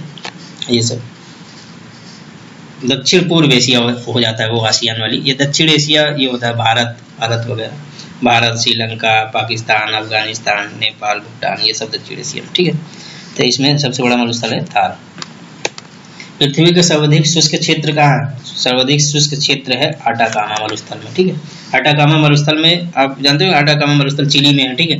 तो यहाँ पे नाइट्रेट के भंडार पाए जाते हैं और यहाँ विश्व का सबसे कम वर्षा होती है, ठीक है, लगभग 10 सेंटीमीटर से भी कम, मतलब ना के बराबर आप मान लीजिए, 5% से भी कम, ठीक है। अगर नाइट्रेट के भंडार, अगर वहाँ बारिश होती तो विस्फोट होगा, ठीक है। तो ये उसका वरदान बोला जाता है, वहाँ बारिश ना होना, ठीक है। जैसे सबसे ज्यादा बारिश कहाँ होती है, आप जानते हैं इंडिया में कहाँ, मौसिनराम किस पहाड़ी पे है, खांसी, जैसे ये है गारो, खांसी, जयंतिया। तो आपको पता है ये ऐसे है, ऐसा ही। तो ये जो बंगाल की खाड़ी से पूरा मानसून उठता है, ये कीपाकार पहाड़ी है, तो ये उठ के यहीं ऊपर बारिश करता है, यहाँ पे खासी पहाड़ी होगी, ठीक है। और अरब का मरुस्थल गोबी मरुस्थल, ठीक है। इसका आंसर क्या होगा, बी। निम्नलिखित में से कौन सा शीतोष्णकटिबंधीय मरुस्थल है, ठीक है। दो टाइप मरुस्थल होते हैं, शीतोष्णकटिबंधीय, एक उष्णकटिबंधीय, मतलब ठंडा मरुस्थल कौन है। तो आटाकामा शुष्क है, अरब मरुस्थल शुष्क है, कालाहारी शुष्क है, पेंटागोनिया कहाँ है, ये है ये इधर साइड, जो फॉकलैंड की धारा है, ठंडी जलधारा होती है। देखिए अभी जब जलधारा पढ़ेंगे ना, तो वहां पे हम दिखाएंगे कि सब जहाँ पे गर्म ठंडी जलधारा जाएगी वहां पे उष्ण मरुस्थल मिलेगा, ठीक है। तो वो सारे ठंडी जलधाराओं के ज्यादातर पास में उष्ण मरुस्थल की पृष्ठभूमि दिखेगी आपको, ठीक है। तो वो जब समुद्र विज्ञान से कोई क्वेश्चन आएगा तो वहां पे करेंगे। तो इसका आंसर क्या होगा, शीतोष्णकटिबंधीय मरुस्थल कौन है, जैसे टकला मकान, गोबी, ये, ठीक है, ये सब, पेंटागोनिया, ये आपका आएगा शीतोष्णकटिबंधीय मरुस्थल में। निम्नलिखित में से कौन सा मरुस्थल दक्षिणी गोलार्ध में स्थित है। तो अब मान लीजिए 0 डिग्री, ये 0 डिग्री के दक्षिणी गोलार्ध पूछ रहा है, तो देखिए आप अफ्रीका बनाइए, ठीक है, ये है। तो यहाँ पूरा सहारा उत्तरी गोलार्ध में, ठीक है। दक्षिणी गोलार्ध में क्या है, यहाँ पे नमीबिया है, कालाहारी है, गोबी जानते हैं चाइना में, वो उत्तरी गोलार्ध में, चिहुआ हुआ मैक्सिको में है, जानते हो चांदी की खानों के लिए जो फेमस है। कालाहारी, इसका आंसर क्या हो जाएगा, कालाहारी। ये यूपीपीसीएस में आया था सवाल। कालाहारी मरुस्थल अवस्थित है, बोत्सवाना में है, नमीबिया में, जायरे में नहीं है, जाम्बिया में नहीं है। तो इसका क्या होगा, 1 और 2। जायरे काफी ऊपर है, ठीक है, जाम्बिया में नहीं है। निम्नलिखित में से कौन सा जोड़ा सही है, केन्या में केम्पास, केन्या में गलत। केम्पोज होता है तो वो ब्राजील में हो जाता है, ठीक है, दक्षिणी ब्राजील में। अर्जेंटीना में, देखिए मान लीजिए मैं बनाया, ठीक है, रुक जाइए, घास के मैदान बता देता हूँ, हालांकि ये चलिए चित्र है, इसे बता देता हूँ, ठीक है, बता देता हूँ पहले। ये देखिए, तो ये है, जैसे यहाँ मान लीजिए T1, ये T1, ठीक है, ये T2, यहाँ मान लीजिए T3 है। तो T1 क्या है, ये लानोज है, ठीक है, जो वेनेजुएला में घास के मैदान है। ये ब्राजील का दक्षिणी पार्ट है, यहाँ केम्पोज, ये दोनों उष्णकटिबंधीय। देखो 2 प्रकार के घास के मैदान होते हैं, एक उष्णकटिबंधीय, एक शीतोष्णकटिबंधीय, ठीक है। तो ये दोनों जो लानोज है वेनेजुएला में, ये और ये कैंपोज जो है ये उष्णकटिबंधीय घास के मैदान है, ठीक है। और यहाँ पे आपको देखो ये अर्जेंटीना और पैराग्वे में, ठीक है, ये पेम्पास घास का मैदान है जो मुख्यतः डेयरी उद्योग कृषि के लिए होता है, ठीक है। तो ये है आपका पेम्पास, ठीक है। ये शीतोष्णकटिबंधीय घास का मैदान है। अमेरिका में देखिए ये जो मरेड वो है क्या, मिसिसिपी मिसौरी के क्षेत्र पूरा, ठीक है। तो यहाँ पे आपका है क्या, पेयरीज घास का मैदान जो गेहूं और मक्का के लिए बहुत ज्यादा फेमस है, ठीक है, यहाँ पे होती है। और आपको पता होगा कि ये पूर्वी ढाल इसके पश्चिमी सहारे पे रॉकीज पर्वत है, इसके पूर्वी ढाल से चीनूक आती है, चीनूक पवन जो आके यहाँ पे सर्दियों में बर्फ को पिघलाती है, जिसको हिमबख्शी पवन बोलते हैं, ठीक है। देखिए अफ्रीका में ये है, इसको वेट से बोलते हैं। यहाँ पे आएंगे ऑस्ट्रेलिया में जो शीतोष्णकटिबंधीय घास का मैदान है, डाउन्स बोलेंगे। ये देखिए ये पूरा क्षेत्र है आपका स्टेपीज वाला, जिसको जो ज्यादातर स्टेपी का जो क्षेत्र है वो यूक्रेन में है, ठीक है, इसलिए यूक्रेन को गेहूं की डलिया बोली जाती है। तो ये हो गया शीतोष्णकटिबंधीय घास के मैदान, ठीक है। अब आप सवाल करिए। तो अर्जेंटीना में क्या, पेम्पास, सही है, ठीक है, बिल्कुल सही है। वेनेजुएला में सवाना कह रहा है, वेनेजुएला में क्या होता है, लानोस, ठीक है, होता तो सही होता है। अमेरिका में स्टेपिस कह रहा है, ये यूरोप में पाया जाता है, यहाँ होता है पेरिस। तो इसका आंसर कौन सा हो जाएगा, ये गलत है, तो इसका आंसर हो जाएगा अर्जेंटीना का पेम्पास, ठीक है। सवाना का सर्वाधिक विस्तार है। तो सवाना क्या होता है, सवाना बेसिकली एक घास की झाड़ियां होती है, ठीक है, जो मरुस्थल से लगे हुए और जो, ठीक है, जैसे ये इसका सर्वाधिक विस्तार अफ्रीका में है, ठीक है, ये है। तो ये सहारा मरुस्थल के जो सीमांत प्रदेश है नहीं, ये पूरा आप देखेंगे फिगर, आप देखिएगा गूगल पे सर्च मार के, तो ये सवाना प्रदेश सबसे ज्यादा विस्तार जो है ना अफ्रीका में है, ठीक है।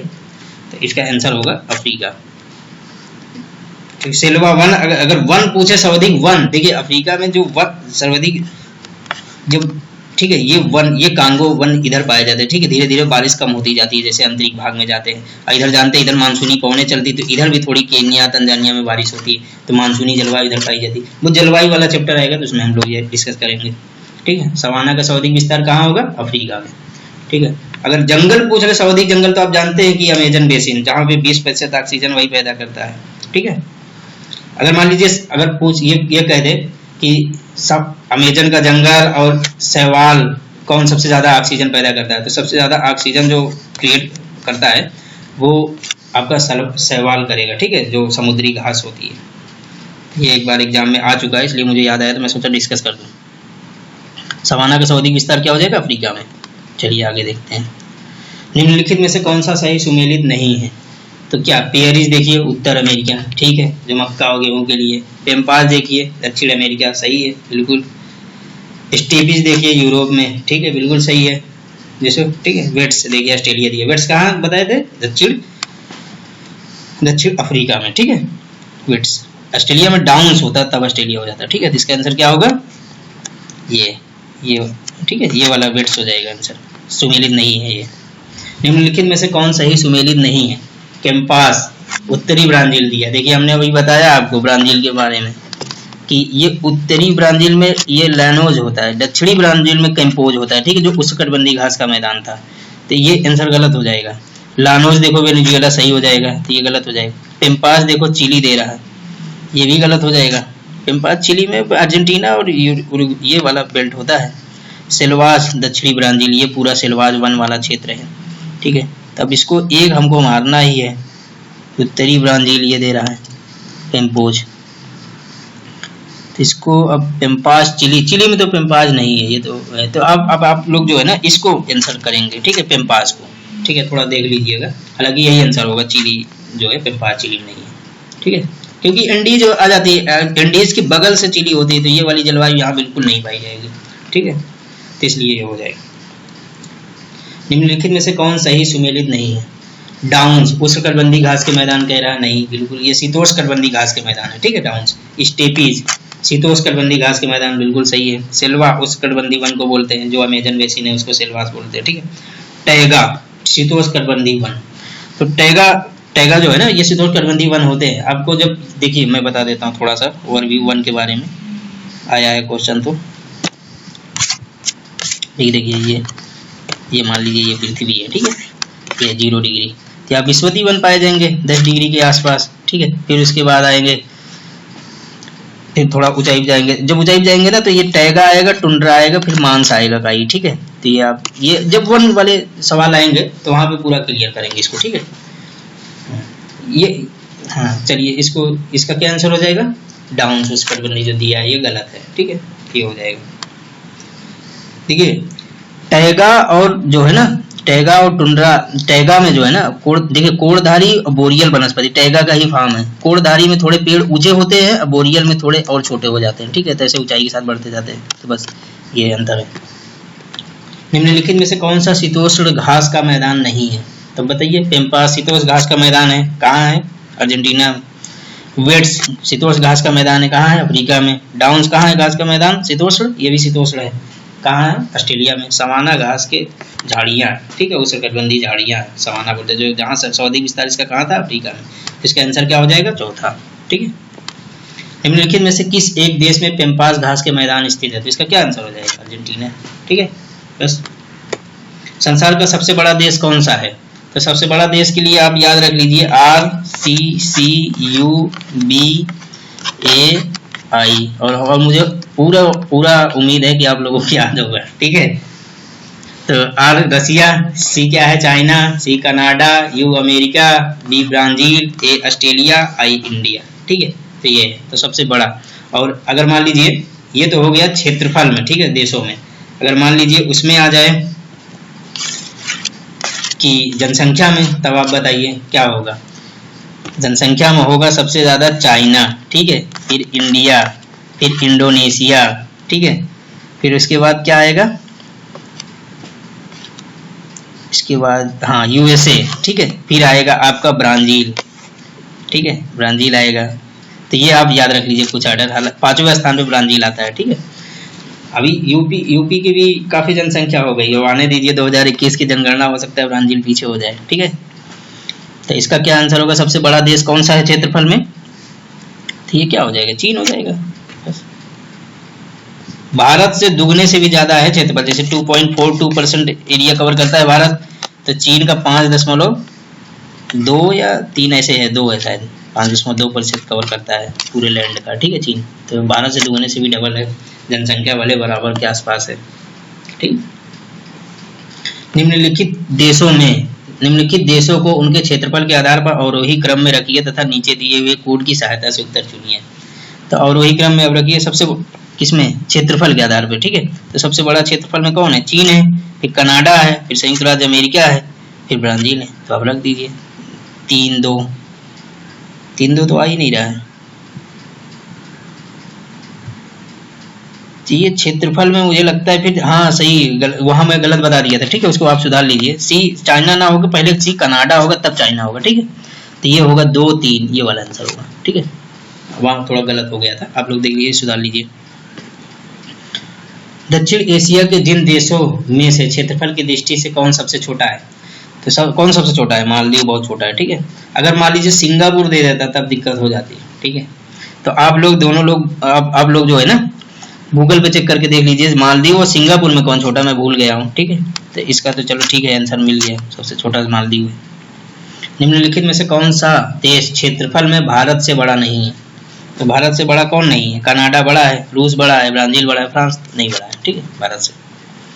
क्षेत्रफल की दृष्टि से निम्न देशों का सही अवरोही क्रम कौन सा होगा, तो देखिए इसको वही RCCUBAI देख लीजिए, उसके बाद आंसर आ जाएगा, ठीक है।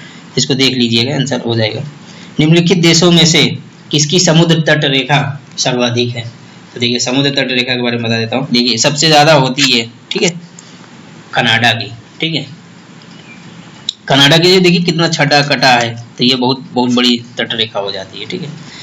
उसके बाद ये देखिए रसिया वसिया आएगी जो भी, ठीक है। तो इससे कंफ्यूजन नहीं होना है। तो सबसे बड़ी तट रेखा किसकी है, इसकी, ठीक है, किसकी, कनाडा की, ठीक है। अगर मान लीजिए ये देखिए सबसे बड़ा आइलैंड ये ग्रीनलैंड दे दिया, न्यूजीलैंड दे दिया, पपुआ न्यू गिनी दे दिया, बोर्नियो दे दिया, सुमात्रा दे दिया, मेडागास्कर दे दिया। तो इसका साइज पूछता है अक्सर, तो सबसे बड़ा है ग्रीनलैंड, ठीक है। फिर उसके बाद आता है पपुआ न्यू गिनी, फिर बोर्नियो, फिर सुमात्रा, ठीक है। तो ये आप याद रखेंगे, ठीक है। हिंद महासागर का अगर पूछे सबसे बड़ा द्वीप, तब ये मेडागास्कर हो जाएगा, ठीक है। अटलांटिक महासागर का सबसे बड़ा ये ग्रीनलैंड हो जाएगा। अगर ये प्रशांत महासागर का पूछेगा तब आपका ये हो जाएगा, ठीक है।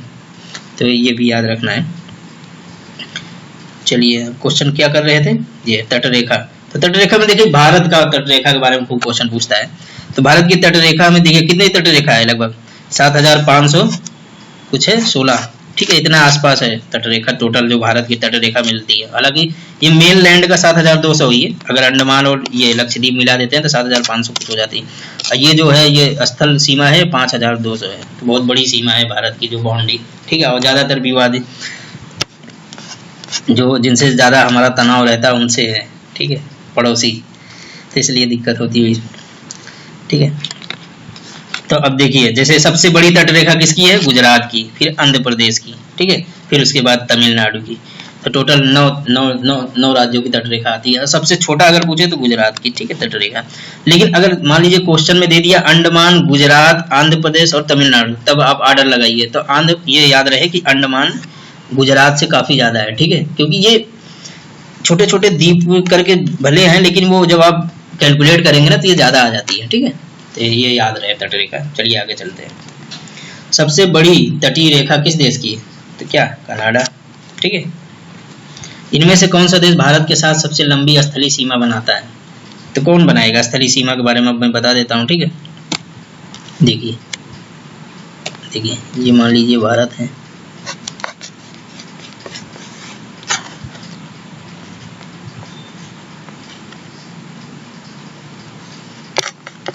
चित्र बन नहीं रहा, उंगली से बना रहा हूँ इसलिए चित्र बन नहीं रहा, ठीक है। तो ये मान लीजिए, तो ये जो बांग्लादेश से तटरेखा है इसको 4096 है, ठीक है, ये सबसे लंबी तटरेखा है भारत की। दूसरे नंबर पे आता है चाइना का, जो है ये वाला और ये वाला पूरा, ये वाली यहाँ इसको मैकमोहन बोलते हैं, ठीक है। 1914 में ये रेखा खींची गई थी। यही विवादित है चाइना से जो हमारा लैंड डिस्प्यूट है, ठीक है, मैकमोहन रेखा को लेकर, ठीक है। और बाकी देखिए ये हो गया सबसे बड़ी कौन है, बांग्लादेश, फिर चाइना, फिर पाकिस्तान 3300 के आसपास कुछ है। फिर उसके बाद आता है नेपाल 1600, फिर म्यांमार आएगा, ठीक है, कुछ। फिर उसके बाद ये सबसे छोटे में ये आ जाती है, ठीक है, भूटान। हालांकि अफगानिस्तान भी दिया है, तो 106 किलोमीटर लंबी है अफगानिस्तान से, जो POK से लगती है, ठीक है। तो अब जैसे इसको पाकिस्तान वाले को रेड क्लिप बोलते हैं, ठीक है, इसको मैकमोहन बोलते हैं। तो ये आप याद रखेंगे थोड़ा सा आर्डर, ठीक है। 3 तरफ से घिरा हुआ है ये, देखिए सिक्किम बांग्लादेश से, ठीक है। तो ये क्या सवाल था, इनमें से कौन सा देश भारत के साथ सबसे लंबी स्थलीय सीमा बनाता है, तो क्या बनाएंगे, बांग्लादेश बना देंगे। बांग्लादेश नहीं होता तो चीन मारते, चीन भी नहीं होता तो पाकिस्तान कर लेते, पाकिस्तान नहीं होता तो नेपाल कर ले, नेपाल नहीं होता तो म्यांमार कर दे, ठीक है। तो ये हो जाएगा आर्डर। चलिए आगे। और सर क्रीक विवाद आपको पता है ना, अमेरिका का ये वाला है, जो ये यहाँ पे है एक पतली सी वो है, ठीक है, सर क्रीक विवाद, ये ठीक है। चलिए देखिए सवाल, नीचे दिए गए मानचित्र में कुछ देश दिखाए गए हैं जो पूर्ववर्ती सोवियत संघ के भाग थे, उनके साथ जल पिंड रेखांकित करके दिखाए गए। तो देखिए ये मध्य एशिया कंट्री है, ठीक है, 5। ये कजाकिस्तान है जिसकी राजधानी है, अस्थाना थी लेकिन अभी बदल के इसका करंट में नूर सुल्तान कर दिया गया, ठीक है। ये आपका तीसरे नंबर पे है उज्बेकिस्तान, जिसकी राजधानी है ताशकंद, जहाँ पे हमारे प्रधानमंत्री लाल बहादुर शास्त्री जी का डेथ हो गई थी, ठीक है, यहीं पे गए थे, ताशकंद समझौता यहीं से। ये है आपका तुर्कमेनिस्तान, ठीक है, ये आपका कैस्पियन सागर है, ठीक है। और ये देखिए ये है तजाकिस्तान, ये तुर्कमेनिस्तान, ठीक है। अरे तुर्कमेनिस्तान तो ये है, ठीक है। तो इनकी कैपिटल याद रखिए आप लोग, जैसे इसकी है नूर सुल्तान, तुर्कमेनिस्तान की अशखाबाद है, उज्बेकिस्तान का है क्या, उज्बेकिस्तान का वो ताशकंद है, ठीक है, ताशकंद है। इसका बिश्केक है, इसका दुशांबे है, ठीक है। तो ये आप याद रखिए इसकी कैपिटल। जैसे ये कैस्पियन सागर है, तो कैस्पियन सागर से अक्सर क्वेश्चन पूछता है कौन से 5 देश है, 5 देश इससे सीमा बनाते हैं। एक तो ये कजाकिस्तान है, तुर्कमेनिस्तान है, ईरान है, इधर आपका रसिया आ जाएगा, इधर अजरबैजान आ जाएगा। अजरबैजान बताया ना कि ये इन्हीं के एकदम किनारे पे ही अजरबैजान की कैपिटल जो बाकू है, जिसको मत्सन कैपिटल बोलते हैं, वो यहीं पे है, ठीक है। तो ये 5 याद रखिए आप इसको देख के। तो इसका चलिए क्या पहला क्या हो जाएगा, देखिए कजाकिस्तान, दूसरा क्या हो जाएगा तुर्कमेनिस्तान, तो ये वाला आंसर हो जाएगा, आप देख लीजिए। निम्न देशों में से किस एक की सीमा कैस्पियन सागर से नहीं लगती, तो अब देखिए कैस्पियन सागर, अच्छा इसमें फिगर में नहीं दिया है, तो अजरबैजान है, ठीक है, कजाकिस्तान है, तुर्कमेनिस्तान है। आप मैप खोल के देख लीजिए, ये आंसर आएगा। तो ये नहीं आएगा अर्मेनिया, अर्मेनिया काला सागर से लगेगी, आप देखेंगे तो, ठीक है। ये देखिए ये काला सागर है ये, तो यहीं पे अर्मेनिया लगती है, ठीक है, अर्मेनिया टर्की ये बुल्गारिया, रोमानिया, ईरान, ये भी आप 5 कंट्री याद रखिए, बुल्गारिया, रोमानिया और आर्मेनिया और ये टर्की, ठीक है। तो सबसे ज़्यादा सीमा जो है काला सागर से लगती है रूस की, फिर उससे टर्की की। देखिए ये जो है ना, ये क्वेश्चन देता है कि एगन सी, टेरेनियन सी, ठीक है, जैसे ये है, ठीक है, ये टेरेनियन सी है, ठीक है, ये एगन सी है और ये ब्लैक सी है, ठीक है, ये भूमध्य सागर। तो ये पूरब से पश्चिम आर्डर लगाने के लिए आता रहता है क्वेश्चन, पूरब से पश्चिम लगाओ, पश्चिम से पूरब लगाओ, ठीक है। तो ये आपको याद होना चाहिए। जैसे ये जो ये है, ये क्या है, एड्रियाटिक सी। तो इसी के जो सटे हुए देश है ये सब, इसको बाल्कन कंट्री बोलते हैं, ठीक है। ये जिसमें ये है आपका अल्बानिया, मेसेडोनिया, बोस्निया हर्जेगोविना, ठीक है, सर्बिया, तो ये ग्रीस, ये सब आप बाल्कन कंट्री है, ठीक है। चलिए, निम्न में से किन के साथ इजराइल की साझी सीमा नहीं है? तो आप देखिए इजराइल कहाँ है, ये है, तो आप देखेंगे सीरिया का है, ठीक है। उसके बाद नहीं, इजराइल देखिए बड़ा करते हैं चित्र को, ये देखिए, ठीक है। तो ये है इजराइल। तो इजराइल से देखिए सीमा के लेबनान लग रही है, ठीक है, ये सीरिया लग रही है, ये आपकी जॉर्डन लग रही है, ठीक है, और ये आपका मिस्र लग रहा है। तो आप देख लीजिए, ये बहुत इंपॉर्टेंट क्षेत्र है, इससे जुड़ा कुछ न कुछ क्वेश्चन पूछता है। इसमें आपको ये कंट्रियों का नाम दे देगा, बोलेगा कौन भूमध्य सागर से लगा है, या तो पूछ देगा कौन सा रेड सागर से लगा है, ठीक है। तो देखिए आप, ये जॉर्डन है, ये रेड सी से भी लगा हुआ है थोड़ा सा, और इससे भूमध्य सागर से नहीं लगा हुआ है, ठीक है। ये क्वेश्चन यहाँ से बहुत बनते हैं, तो आप लोग इसको देख के और मार्क कर लीजिए और अपने से कर लीजिए, ठीक है। तो ये याद रहे कि सीरिया जो है ना, सीरिया ये लगता है, ठीक है, यहीं पे आपका देखिए ये साइप्रस है जिसकी राजधानी निकोसिया है, ये द्वीपीय देश है, ठीक है। तो आप इसको याद करेंगे, ठीक है। तो अब मान लीजिए आर्डर आपको दे दिया, ब्लैक सागर दे दिया, एगन सी दे दिया, एड्रियाटिक सी दिया, टेरेनियन सी दे दिया, तो आर्डर लगा लेंगे पूरब से पश्चिम, ठीक है। चलिए आगे चलते हैं, नहीं तो बहुत बड़ी वीडियो हो जाएगी। निम्नलिखित में से कौन चीन का सीमावर्ती नहीं है? तो आप बताइए। पाकिस्तान, मंगोलिया, बुल्गारिया से सीमावर्ती है? नहीं, बुल्गारिया तो काफ़ी दूर है, ठीक है। आप देख लीजिए मैप में, चीन है ये आपका, देखिए मंगोलिया है, रसिया है, ठीक है, पाकिस्तान है, बुल्गारिया यहाँ है ना, ठीक है। नीचे दिए हुए मानचित्र पर ध्यान दीजिए। तो ये क्या है, अफ्रीका का है, आप लोग मैप याद रख लीजिए, मैप से जुड़ा क्वेश्चन है।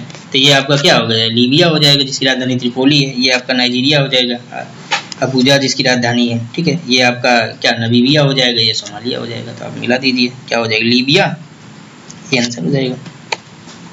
हॉर्न ऑफ अफ्रीका के अंग है, देखिए हॉर्न ऑफ अफ्रीका ये वाला क्षेत्र है, ठीक है। तो इसमें मेनली सोमालिया, ठीक है, इथोपिया और जिबूती आते हैं। लेकिन अगर आप इसके बाद भी मान लीजिए इरिट्रिया दे दिया गया है, तंजानिया दे दिया, तो आप ले लेंगे। अगर नहीं लेना पड़ रहा है तो आप उसको छोड़ सकते हैं। तो 3 मेन होते हैं इसमें, सोमालिया, इथोपिया और जिबूती, हॉर्न ऑफ अफ्रीका। और आपको याद होगा कि अफ्रीका में वो एक grain coast, gold coast, ivory coast और क्या स्लेव कोस्ट, उसके बारे में बता दें कौन सी कंट्री किस कौन सी कोस्ट के को बोलते हैं। देखिए मैं फिगर बना के बता देता हूँ, ठीक है। देखिए मान लीजिए ये अफ्रीका है, ठीक है। तो ये देखिए ये वाला जो पार्ट है, यहाँ पे आप ध्यान दीजिए, ये तो ये वैल्यू वाइज आप ध्यान दीजिए। सबसे बड़ा संसाधन क्या होता है, मानव संसाधन। तो जो ये है आपका टोगो, घना, ठीक है, घना को गोल्ड कोस्ट बोलेंगे, ठीक है, घना को गोल्ड कोस्ट बोलेंगे, इसको स्लेव कोस्ट बोलेंगे, ठीक है। मानव संसाधन जानते हैं आप लोग। उसके बाद क्या, सोना की वैल्यू आती है। फिर उसके बाद कोटे डी आइवोर, याद रख लिया, आइवरी कोस्ट, ठीक है, कोटे डी आइवोर देश है, उसके तट को आइवरी कोस्ट बोलते हैं। उसके बाद ये लाइबेरिया और आता है, तो ठीक है, इसको बोल देते हैं ग्रेन कोस्ट, ग्रेन मतलब खाद्यान्न, ठीक है। तो ये आप याद रख लेंगे। यहाँ पे आप देखेंगे उसमें मैप में देख लीजिएगा, तो यहाँ पे टोगो, बेनिन और नाइजीरिया आएगी स्लेव कोस्ट के लिए, घना गोल्ड कोस्ट, ठीक है। तो ये पूरब से पश्चिम के लिए लगाने के बोल देगा। तो आप बताइए ये क्या हो जाएगा, स्लेव कोस्ट, ये घना गोल्ड कोस्ट, ये आइवरी कोस्ट, ये ग्रेन कोस्ट। तो ये आप पूरब से पश्चिम आप इसको देख लीजिए, ठीक है। इससे ये भी हो जाए। तो इसका आंसर क्या होगा, horn of Africa, Somalia, Ethiopia और जिबूती। अफ्रीका की सिंह किससे सम्मिलित नहीं किया जाता, देखिए इथोपिया हो जाएगा, इरिट्रिया हो जाएगा, सोमालिया, सूडान बहुत अंदर है, ठीक है। तो इसको काट दें। निम्नलिखित देशों पर विचार कीजिए, विवरण इस प्रकार है। Albania, Bosnia Herzegovina, Croatia, Macedonia. किस देशों की सीमा एड्रियाटिक सागर से नहीं लगती? तो आप इसको मैप में देख लीजिए, ठीक है, अल्बानिया लगती है, बोस्निया हर्जेगोविना लगती है, क्रोएशिया शायद देख लीजिए, इसमें देखो ये देखिए ये अल्बानिया है, ये बोस्निया हर्जेगोविना लगती है, देखिए क्रोएशिया है ये, ठीक है, ये तीनों लग रही थी, एक ऑप्शन होगा जो नहीं लग रही है, ठीक है। तो आप इसको देख के मैप तैयार करिए, ठीक है। तो ये आंसर हो जाएगा, ठीक है। ये मैसेडोनिया बीच में है, देखिए मैसेडोनिया की राजधानी स्कोप्जे है, ये छोटा सा है नहीं, यही है मैसेडोनिया, ठीक है। इसी के इससे और इससे अभी विवाद चल रहा था, जो उत्तरी इसका स्कोप्जे से इसकी राजधानी उत्तरी मैसेडोनिया रख दिया गया है, ठीक है, ग्रीस की वजह से। ग्रेट ब्रिटेन में इंग्लैंड, वेल्स, स्कॉटलैंड आते हैं, उत्तरी आयरलैंड अंतर्विष्ट है, ठीक है। देखिए मैं बताता हूँ ग्रेट ब्रिटेन और यूके में क्या डिफरेंस है। अगर ग्रेट ब्रिटेन की बात करें, ठीक है, तो इसमें आप स्कॉटलैंड, ठीक है, वेल्स और इंग्लैंड शामिल कर लेंगे, ठीक है। अगर इसमें प्लस उत्तरी आयरलैंड शामिल कर ले तो ये यूके हो जाता है, बस इतना ही है, ठीक है। तो देखिए इसमें ये वाला क्या हो जाएगा, गलत हो जाएगा, ये इटली, ये मिसप्रिंट है, ठीक है, ये फालतू का स्टेटमेंट आ गया है, तो इसका आंसर ये गलत हो जाएगा, ठीक है। इंग्लैंड यूनाइटेड किंगडम के कुल क्षेत्रफल का 60% से कम फैला हुआ है, इंग्लैंड में यूनाइटेड किंगडम 60% से कम फैला हुआ है, ये भी गलत स्टेटमेंट है, ठीक है। ये दोनों ये ना, ठीक है। आप वो जानते होंगे ना निम्न भूमि का, जैसे डेनमार्क है, ठीक है, डेनमार्क है, और वो क्या कहते हैं निम्न भूमि का देश, या मान लीजिए नॉर्डिक कंट्री, ठीक है, जैसे स्वीडन, नॉर्वे और ये डेनमार्क, ठीक है। Baltic country, Estonia, Latvia, Lithuania, Balkan देश, ठीक है। तो ये सब आप क्वेश्चन जैसे जैसे आते जाएंगे वैसे मैं बताऊंगा, ठीक है। निम्नलिखित में से कौन सा, ये देखिए वही क्वेश्चन है, बाल्कन कंट्री, तो ये मैंने बताया था बाल्कन कंट्री है, क्रोएशिया है, Bosnia Herzegovina, Albania, Kosovo, Serbia, Romania, Bulgaria, Greece, ये सब है। तब देखिए ऑस्ट्रिया नहीं है इसमें, ऑस्ट्रिया ऊपर है, ठीक है, ऑस्ट्रिया ये आपका है, तो ये स्लोवेनिया, बुल्गारिया, रोमानिया, ये सब बाल्कन देश है, ठीक है, ये नहीं है, ठीक है। तो आंसर इसका ये हो जाएगा ऑस्ट्रिया, ठीक है। बाल्कन एक बाल्टिक देश होते हैं, ठीक है, बाल्टिक देश देखिए ये होता है, ये बाल्टिक सागर है, यही आपको पता होगा डेनमार्क के पास कील नहर, स्वेज नहर, पनामा नहर, सू नहर, ये डिस्कस हो चुका है पीछे की वीडियो में, ठीक है, तो आप देख लीजिए। तो ये बाल्कन कंट्री कौन कौन है, एस्टोनिया, लाटविया, लिथुआनिया, ये 3 देशों को बाल्कन कंट्री बोलते हैं, ठीक है। चलिए हो गया क्वेश्चन, अब आगे हम लोग देखते हैं, चौथा पार्ट लाएंगे, उसमें भी लगभग इतने ही क्वेश्चन लेंगे। तो देखिए आप लोग, और थोड़ा सा मैप जो है, जिनको मैप आता है उनको कोई दिक्कत नहीं, अगर नहीं है मैप आता तो आप मैप जल्दी तैयार करिए, क्योंकि बिना मैप के वर्ल्ड जियोग्राफी हो ही नहीं सकता, ठीक है, और वो फिर इंडिया में भी यूज होगा। तो चलिए फिर अगली वीडियो का इंतजार करिए, ठीक है, ओके।